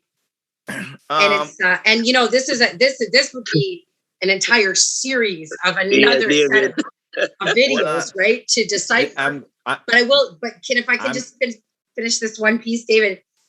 When the last invasion of Iraq happened, there are videos that you can look up and find of the American army entering into the safe places where certain specific tablets were left in the care of Saddam Hussein. Another world leader who had tablets was Saddam Gaddafi. Really? Powerful. So when they're looking for weapons of mass destruction, I can tell you from reading the first 2,000 tablets that there were 4 weapons mentioned in those tablets that are millions of years more advanced technology than anything exists on Earth. And I do believe that they have found 2. Yes. I do believe that the other 2 they are after right now, and that is why they are trying to cause conflict right now in Kashmir. In Ethiopia. That's right. They're going for the Ark of the Covenant because they are. Remember that Hitler under the Zionism was searching for a lot of artifacts that could have actually. Yeah, where you are so powerful, man. Thank you. So I'm determined to end 10, and Kelly, boy, I'm gonna tell you, I think this program you spend the longest time ever than everybody else's program. So the sexting gonna be this quick, and I'm gonna be a minute man. I don't know how quick I come now. Antoinette, go ahead, Mrs. Okay, I hope I'm not gonna be too long. Kelly, first I want to say thank you for the great job you have been doing. I've been following you for a while now. I have 2 questions. I'm going to run a little bit of religion back to where we were. There are a lot of news and articles and videos going about what's happening in England. Also, the article is saying that the military have sent out orders to remove some of the dignitaries and the officials, including our Prime Minister. And they're still working. Could you say why this is not being done? That's question number 1. Question number 2, for the people, let's say we are at a crossroad now, and a lot of us, including myself, is wondering where to turn and what's going to happen with the unvaxxed what does it mean for us in society? Or do you see the same thing happening in Canada if this is going to be as in England? I will say that Canada is, so for the first question, I would have to do some more research on the events that are taking place right now in England in order to answer that question. Okay, I don't want to give you wrong information. Sure, and I can't I can't even make a suggested interpretation because I've done no research on it. Okay, that's respected. And for the second question, I believe that the whole world is looking at Canada right now for answers. And I believe that we are about to make a serious change for the whole world. And you see, I do believe, and I believe this in my heart and in my soul, that we truly have the most important country on earth right now when it comes to the adaptation and evolution of society in general as humanity. Because we've got every race, culture, creed, belief, and religion here on this most richest land. So what are we going to do with it? That is that, and because that question haunts me, out of all the experiences that I've had throughout my so far, like I'm still a young pup here, right? So compared to a lot of my mentors, but that question has haunted me since I was a teenager. And I can see that we are in a time of serious change. It is up to all of us to participate in whatever capacity we can to guide the adaptation of humanity in general, or we won't have a humanity left. So I think that's what our role is going to be here in Canada. I think that we're going to utilize probably the best of what we see happening worldwide, but I think that we are going to pave the way and lead a brand new direction for the world to follow. Like, and I would hope that's in the nursing field. There are a lot of nurses out there in that profession, in the healthcare, who are off now because of they didn't drink their wine, and it has been very hard on everybody. I've got a few calls, for direction as well. So, question is, for Canada, still pushing, because somebody just called and said they got an email saying by such and such a date in January, you have to let us know what you're doing. They're off, but they're still getting that. So even though other countries are saying, hey, we're finished with this, they might have another plan, of course, but what's the future for those sane people, or the one that's not drunk, didn't drink wine? Well, we've got 362,000 nurses that are now part of the Canadian Frontline Nurses Organization. Mm-hmm. And right now, I can tell you just last week in Windsor, Ontario alone, we've got a group of 24 nurses there and there's 800 people in the group so far just in Ontario, but there's 362,000 across the entire country have been treating people at home for free right now. And they're doing this out of the goodness of their hearts. And so in turn, that's why we are going after the other 5 million to secure the 200 million from the Indigenous Hedge Fund, because we're going to open hospitals and clinics free from the Crown so that we can re-employ all of these wonderful women and men. When you say they're working from home, treating people, can you elaborate on that a little bit? And sure, my friend Richard. And how would one get connected with that community? Sure, absolutely. So my friend Richard is and Jenny May, who is also leading the opening of clinics for Ezra Wellness here in Ontario. Mm-hmm. So Richard is basically the central hub, and he's trying to build an administration system right now because of the expansion is happening so fast across, especially across Ontario. And what happened was originally he just started talking to a couple of these nurses within Windsor, Ontario, and and they were so devastated emotionally and physically, losing their patients, and more or less just the stress of worrying about these patients that they are so dedicated to. So they just came up with the idea to treat people at home, and the other reason why was because there are so many nurses that have left the hospital because they now have found that the hospital is absolutely following protocols and policies that are intended to kill people, like remdesivir, et cetera, et cetera. So in order, and these women and men, these nurses really have a personal connection to every single one of the patients that they care for. And this is what I'm talking about when I'm talking about the evolution of humanity.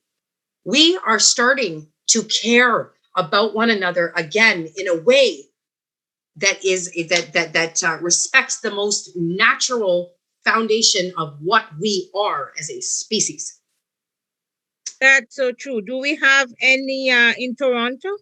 There are. Richard's going to be here sometime next week, and we're going to be calling a meeting with as many Toronto nurses. If you'd like to jump in on that action, we could use all the help possible. Can I get a link for Richard, please? And that's my last. I'm out, David. If you can just contact David a little bit later, because my son has my phone, and I will give you Richard's direct number through David. Okay, David, don't forget. Thank you very much. I'll make sure he does. Thank you. I can't see where the sex part going, but believe me, I'm not fasting 10 o'clock. You're gonna get your sexting, okay? Either I will do a minute, I would not go do it. Marjorie. All right, David, you're getting some. That's why you're cutting us. I'm happy you're getting some, David. Listen to me. In this stressful time. Listen to all these men going crazy over sex. We're not taking no quickie. Go ahead, Marjorie. Greetings to all, and greetings to Kellyann. I've been listening and engaging all that you're saying. It's a profound wealth of information. I've learned a lot, and I just want to say thanks for sharing, and hope you keep the strength and courage to continue with this work. All right. I wanted to just segue to what you were discussing before when you said that you had visited the library at the Vatican City, and I can understand what you meant by some things were taken away out of the Bible. I take it that it's probably the recent King James Version. But I wanted to add to that I've learned over the years that Ethiopia has one of the oldest version of the Bible. And in that, it is all written in Ge'ez, though. So in that, it has 100 books as opposed to the 66 that is written in the Bible that we are learned in. So I can see where that can happen, where some were taken out of it, and it's just interesting to know that they have that you see that, and in the Vatican. I also wanted to just say that even the brethren mentioned Ethiopia, the Emperor of Ethiopia had written, and Ethiopia is a predominantly Christian country, as you all might know. And in one of his latest speeches, and he have lots of speeches, and I'm referring to Haile Selassie, Emperor of Ethiopia previously. And he said, religion is a set of rules, regulation, and rituals created by humans, which were supposed to help people to grow spiritually. But over the time and due to man imperfection, religion has become corrupt, political, divisive, and a tool of power and struggle. And I can see that could be used as a tool to dumb us down or to create the division. So I just wanted to add that to it from all that was saying. And also I wanted to say, you mentioned about language, how language can be used also as a tool of divisiveness, and it's true. But I wanted to just mention that nonverbal is I've read and seen that nonverbal is body language speaks volume. Yes. Compared to the voice and compared to the word. Yeah. So I just wanted to add that. So with that, that's all I had to add to it. And David, yes, I'm done. Thank you. Very nice. Thank you, Mama. That was so good. Good observation. Interesting. Yeah. Okay. Yeah. Chief David. Go on, Mike. Let me see what you up to now. Chief David. I would not. Kellyann hungry. Is it my turn? Yes, man. I personally would not draw my inspiration from Canada. I draw my inspiration from Rastafari. All right. Farming right now is where everybody should be at. Yes. Yeah. And Rastafari was the one who introduced ITIL to the world, right? Yes. So when we look at sex in the context that my inspiration has to come from Jamaica, where most of the population resist the vaccine. They're not taking the vaccine. All right. Thank goodness. If you were referring to Canada and Pierre Trudeau as one of the most tyrannical leader, then yes, the world should be looking at Canada, right? Let me say this. His father, Pierre Trudeau, who promoted the idea of inclusiveness and multiculturalism, I was part of a sit-in at an immigration officer of government office protesting against the Green Paper. Because while he was promoting this inclusivity and let's open Canada to the world, he was saying with the Green Paper, we no longer want to bring in Black people, so to speak, to this country. And we're going to go to a Eurocentric immigration racist policy, right? I will, go ahead. His father was just as bad, if not worse than he was. Have you ever heard of white paper? You might want to mind to look up white paper. Pierre Trudeau and Jean Chrétien attempted to create what was called white paper in order to justify the torture of our Indigenous tribes here in Canada. My granddaughter is Indigenous, right? Mm-hmm. Maybe that's why I chat so much. I have too much context within me, right? Mm-hmm. All right. Me too. I cannot draw inspiration from Canada, and maybe I'm misunderstanding what you mean. Let me redefine maybe it for you. you. Explain what you mean. Let me redefine it. So Canada, as a corporation and country built under an unlawful, self-appointed governing authority, means nothing to me. But Canada, as defined by the people who make it, means everything to me. Let me end by saying this. 70% of Canadians right now believe if you didn't get vaxxed, you should lose your job. Okay? That's not true. Not is that true. What we've done data collection. I've been across the country 19 times since last January, and we've had many different data collectors, and that is absolutely not true. Over 60%. Well, maybe you should interpret my family data, where my family is grossly divided, because on some people vax and some people didn't vax, and some people took the principled route and they lost their job. So maybe you need to interpret that stats for me. No. I'm not talking about any personal thing. This has impacted families all throughout Canada. Yes, it has. It has impacted people in the workplace. Yes, it has. Yes, it has. But as you're seeing right now, you've got some of the nation's most prestigious mainstream media reporters abandoning their post. Things take time, brother.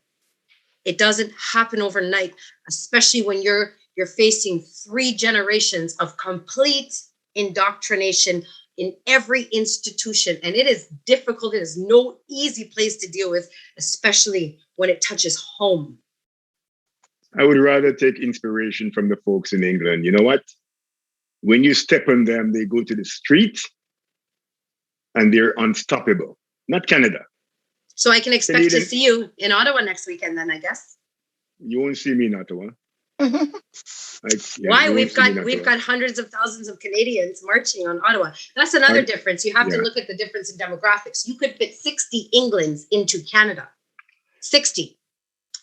We have only 34 million people in this country. We have the same amount of people in all of our country as New York State alone. It's not so easy to raise them all. Again, my inspiration is from Jah Rastafari, not from Canada. That's good. Not from Canada. That's okay. Canada is a heartless, soulless country of divided people who are too dunce to wake up right now, right? But things are changing. I follow the trends and things are coming to light. Yes. Hey, boy, but it kind of hard. But when Mike talks, so everything just go down. Everything just go. Whoop, it just live.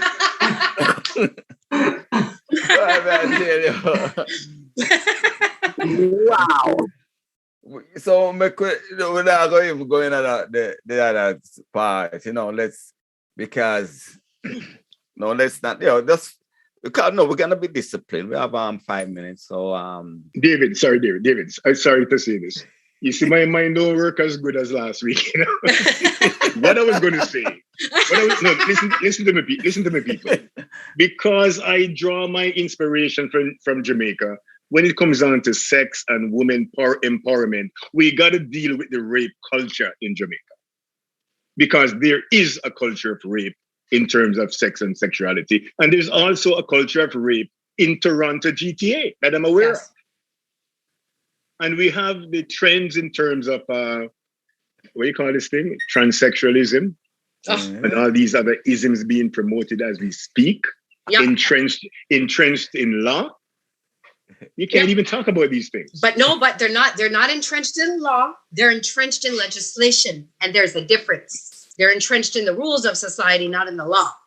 You may know the difference, but the dunces of the masses, they don't know the difference. But that's why it is our job as individuals to define it and prove it.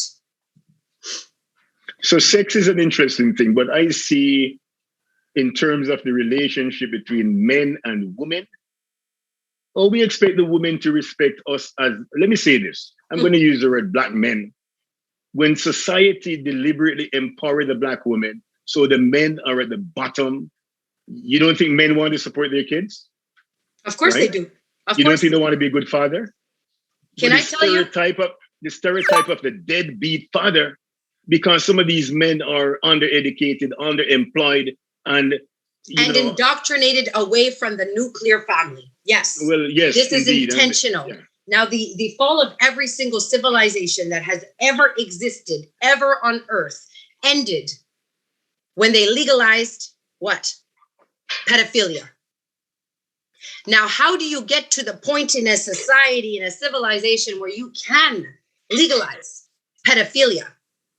You start by eliminating the father from the home and creating an environment where women have no choice but to be masculine. And then you cause competition of the sexes in order to justify creating new ones. This is the fall of this civilization. So I know it is hurt, and no battle comes without its scars. And we are scarred, and men are scarred. Believe me, when I stepped into the entire argument publicly, when it came to the trans nonsense, okay, when I saw on global news a child sitting upon the lap of a transvestite. Now, I am a clinical psychologist who trained at Quantico in human behavior and criminal profiling. So when it came to the study of transvestism, there is one thing that is extremely clear. These are men, gay men, who dressed in provocative women's clothing for the purpose of sexual gratification. So when I saw a child sitting on the laps of these men, I could no longer hold my tongue. And 4 months into arguing constantly and consistently on Twitter, I finally saw the rise of other psychologists all over the world standing up to define the fact that the trans community suffers from deep depressions and are extremely suicidal. And all that the idea of transgenderism provides is an excuse to prolong their lives. They suffer from forms of manic depression, of which need constant, consistent treatment through both therapy and drugs. And should any of them go without these two things, they will eventually kill themselves.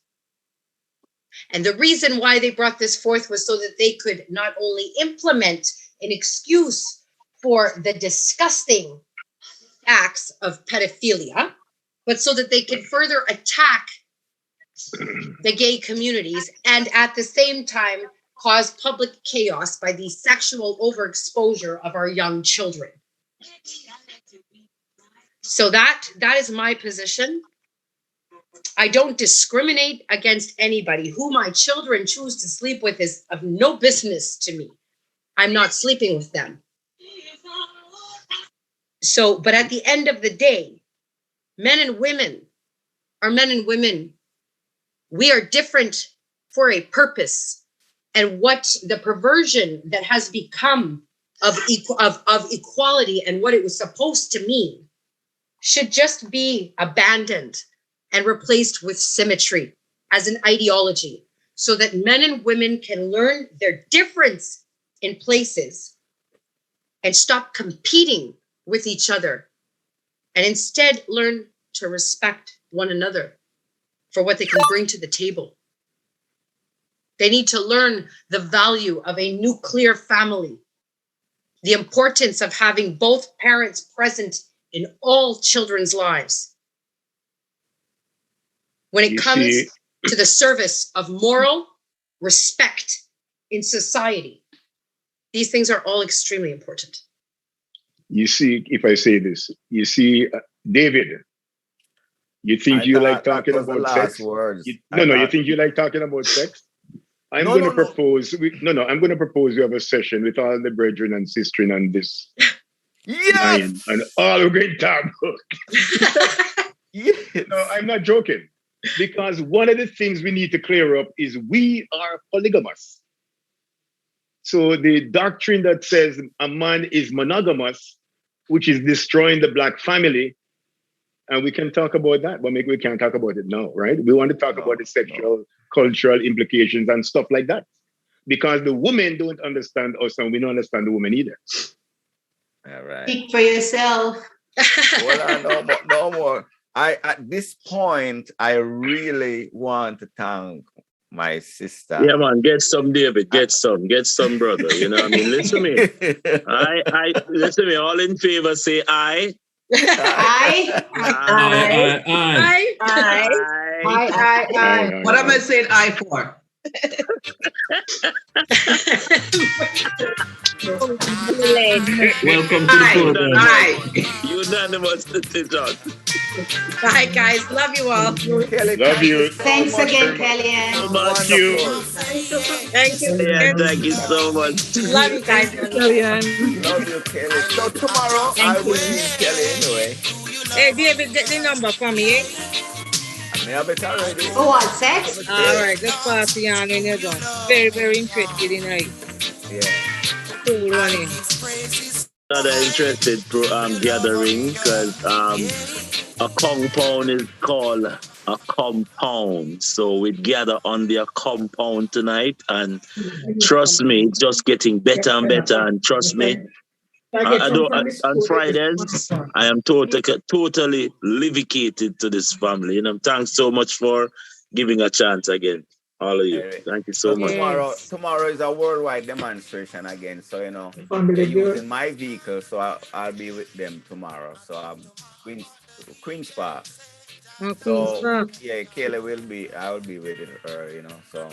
Okay, we need to get everything to shepherd on. So even if it's cold, me all right, because I'm going inside of my vehicle. What time, David? Yes? What time? Oh, it's 5 o'clock. They talk and then we're gonna, I don't know where I'm gonna drive, but, usually, as we tell you, it's not gonna be hostile. Before the police used to, but now the police like. Really? Yeah, so if it's gonna be cold, man, listen, I don't even want to tell you about my embarrassment. One day when it was cold and I went, oh my God, I say, you want pee? No, man, because we are walking we're not used to that. And a brethren, you like the truckers, them David, then can want urinal battle with them. Come on, I tell you, but it's so embarrassing, man. And this man beside me, 82, and the man come like a nothing, and me think. What you know about truckers? Am I lying? Watch your mouth. Absolutely nothing. I just hear. Oh, okay. It makes sense. Long distance, you want pee. What you gonna do? Pee up yourself? No, sir. No, sir. Just pee in your body. Have your equipment. I'm gonna prepare my vehicle for tomorrow, man. All right, David. Good night. Now, Willie and Mike, we still not get to talk about this development in regards how we are gonna do some finance and so next week let's dedicate Next week, yeah. Irie. Okay, David, send me that thing. Yes. Call you now. Hold on one sec. Hold on one sec. Hold on.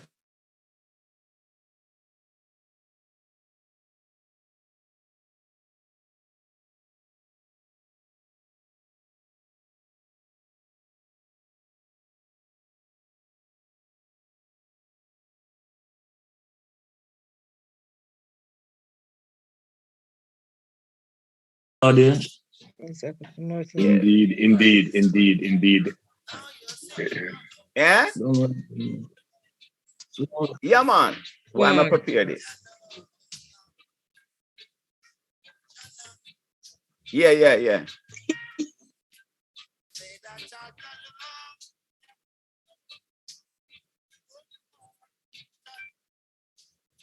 David. David. Hey, Willie. Let me hold on me first. You're so right. Me say. But hold on, David, man. No, Chris Sky Willie. is a. I'm me first, man. Chris Sky is a millionaire, Saying him really have him stuff. But these people, you have to remember the frontline nurses and they must all you see we are going, they're struggling. Willie, you just see the right thing. Not tell the truth. But hey, guys, I'm telling you, she have a donation line. She have a donation because she want money to put together a lawsuit that she's putting together. Personal. Okay, personal. Okay, I'm listening. Okay. Yeah. Okay. Okay. Yeah. Yes, my brother, you're right. I agree. Yeah, that is a good. Hey, so listen to this now. Who never seen this before? I want you to understand what's going on. I'm not trying to work. Humid. This is an addendum to the video I did earlier. I just also wanted to reiterate that as much as I believe in the ideology that UCC, affidavits, quantum syntax grammar, Magna Carta, all of the different laws, regulations and understanding it all. Let me make this abundantly clear. As much as I do stand in honour and I do believe in standing in honour and obviously breaking down their legislation and breaking down their rules and regulations. Let me make this abundantly clear because this has got to be said. As much as I do believe in everything, it doesn't work. They're not listening and they're not ever going to listen until this system collapses upon itself. So you can have as much paperwork as you want. And believe me, I am the first to say that I've got more paperwork than most. I've reiterated this. I don't want to burst any bubbles. And I certainly don't want to be the centre of ridicule or abuse. Let me make it clear that as much as I stand in honour, as much as I've used my affidavits, I understand every part of this law, the makeup, the deception in the language, the Justinian deception, the Roman deception, the Roman military law. I know and understand it entirely. Like Romley Stewart, I am not fucking stupid. Okay? I understand.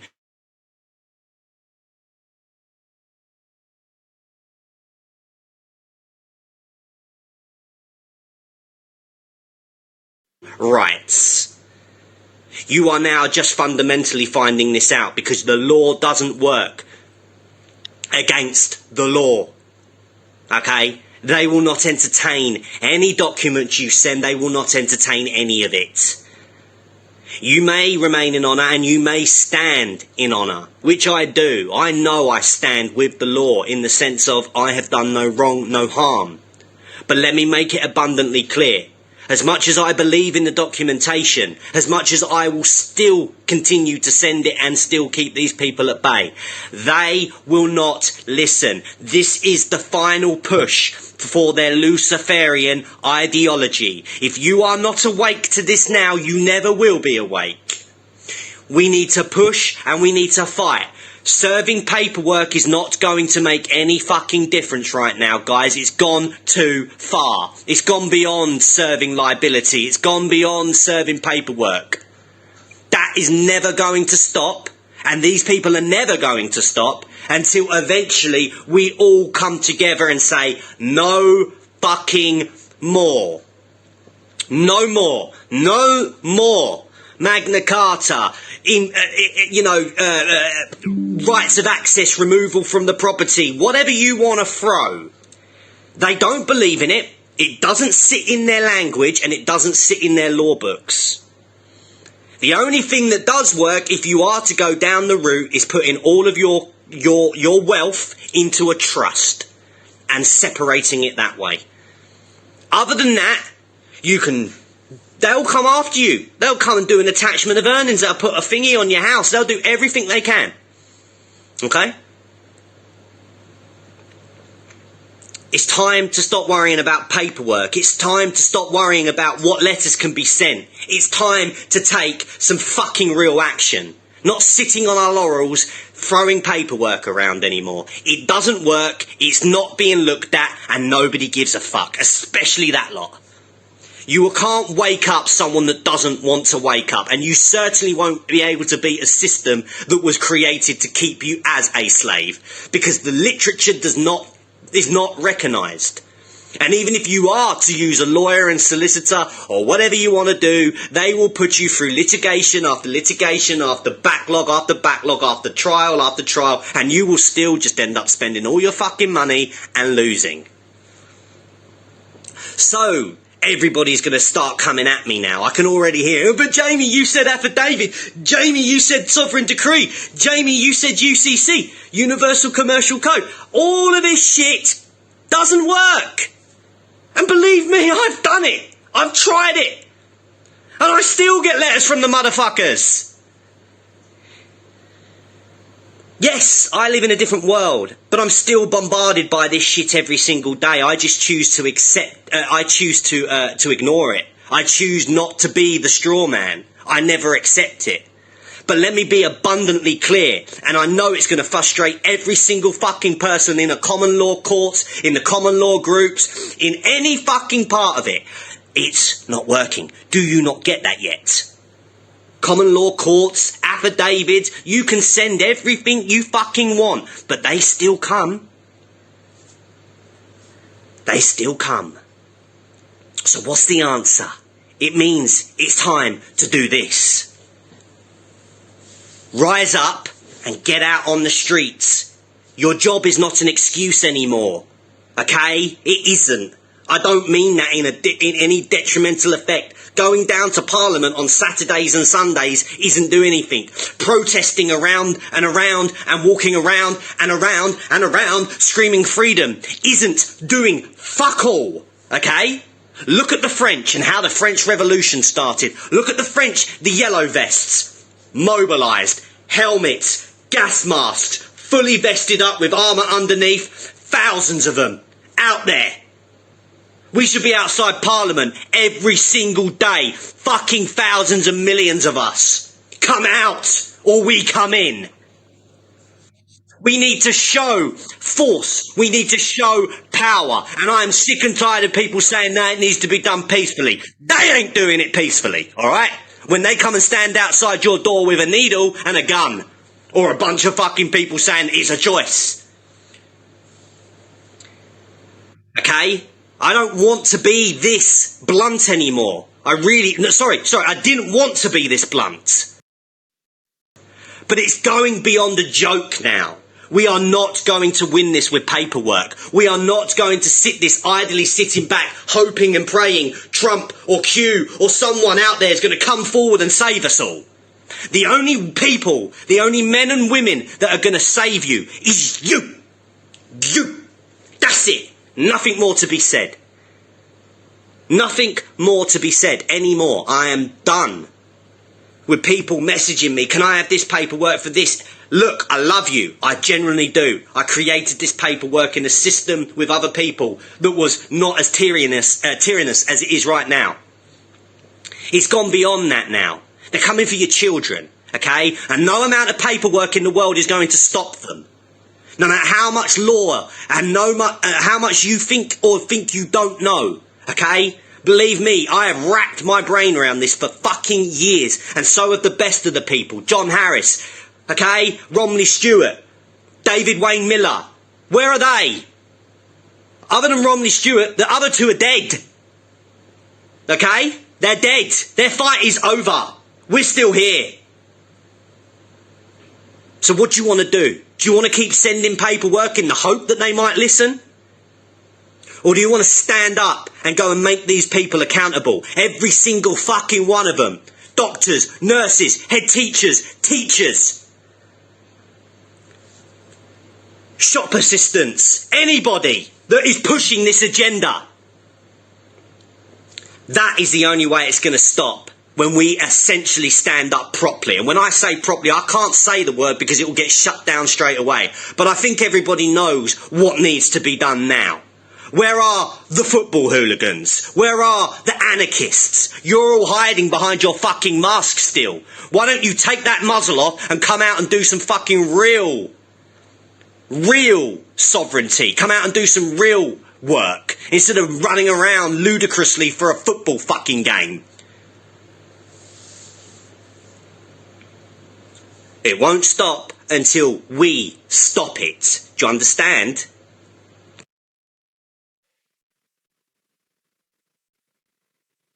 Wow.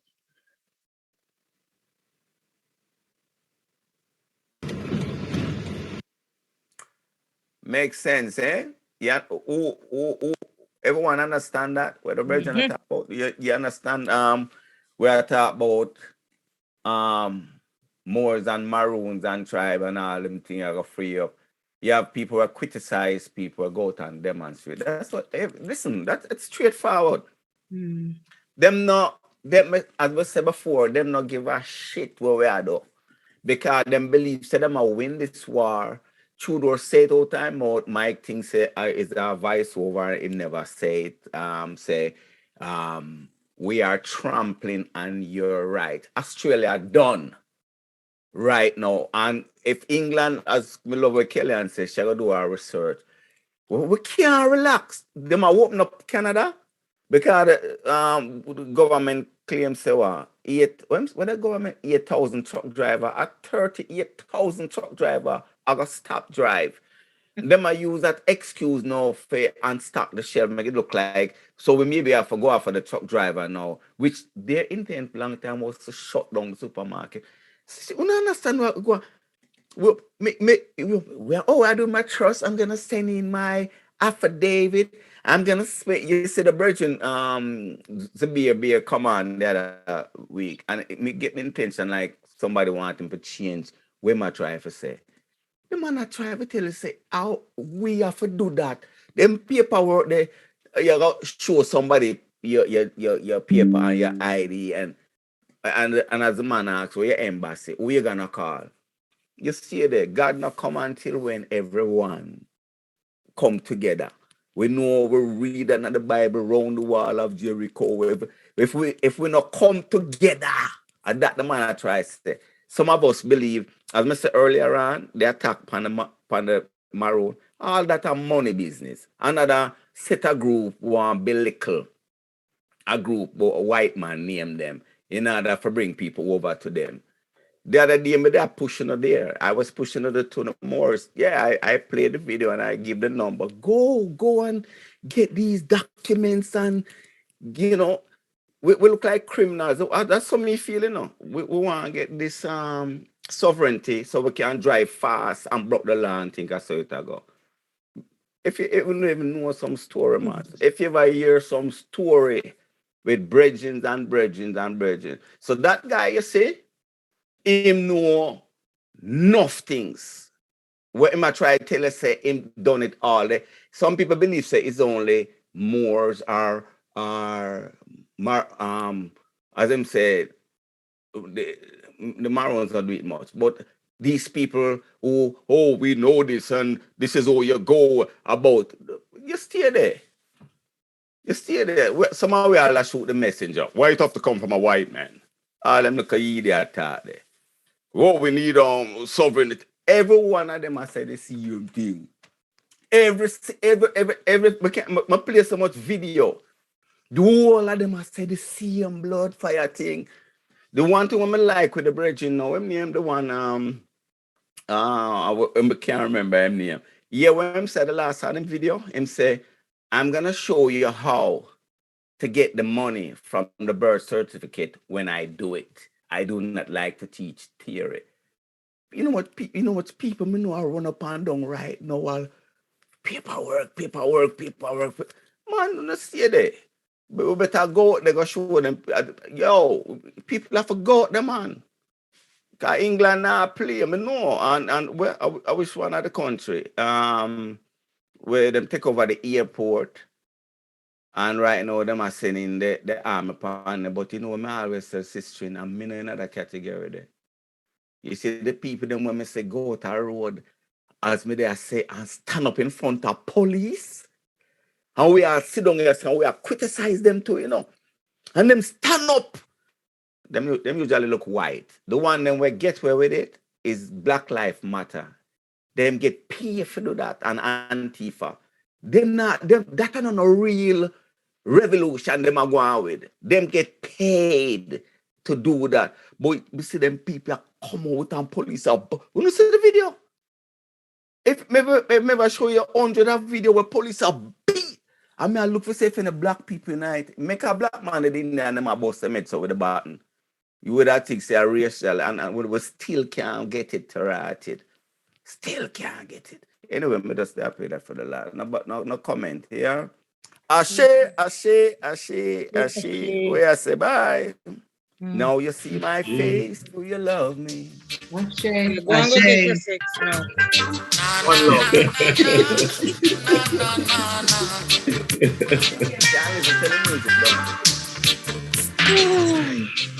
Now you see my face. Do you love Respect.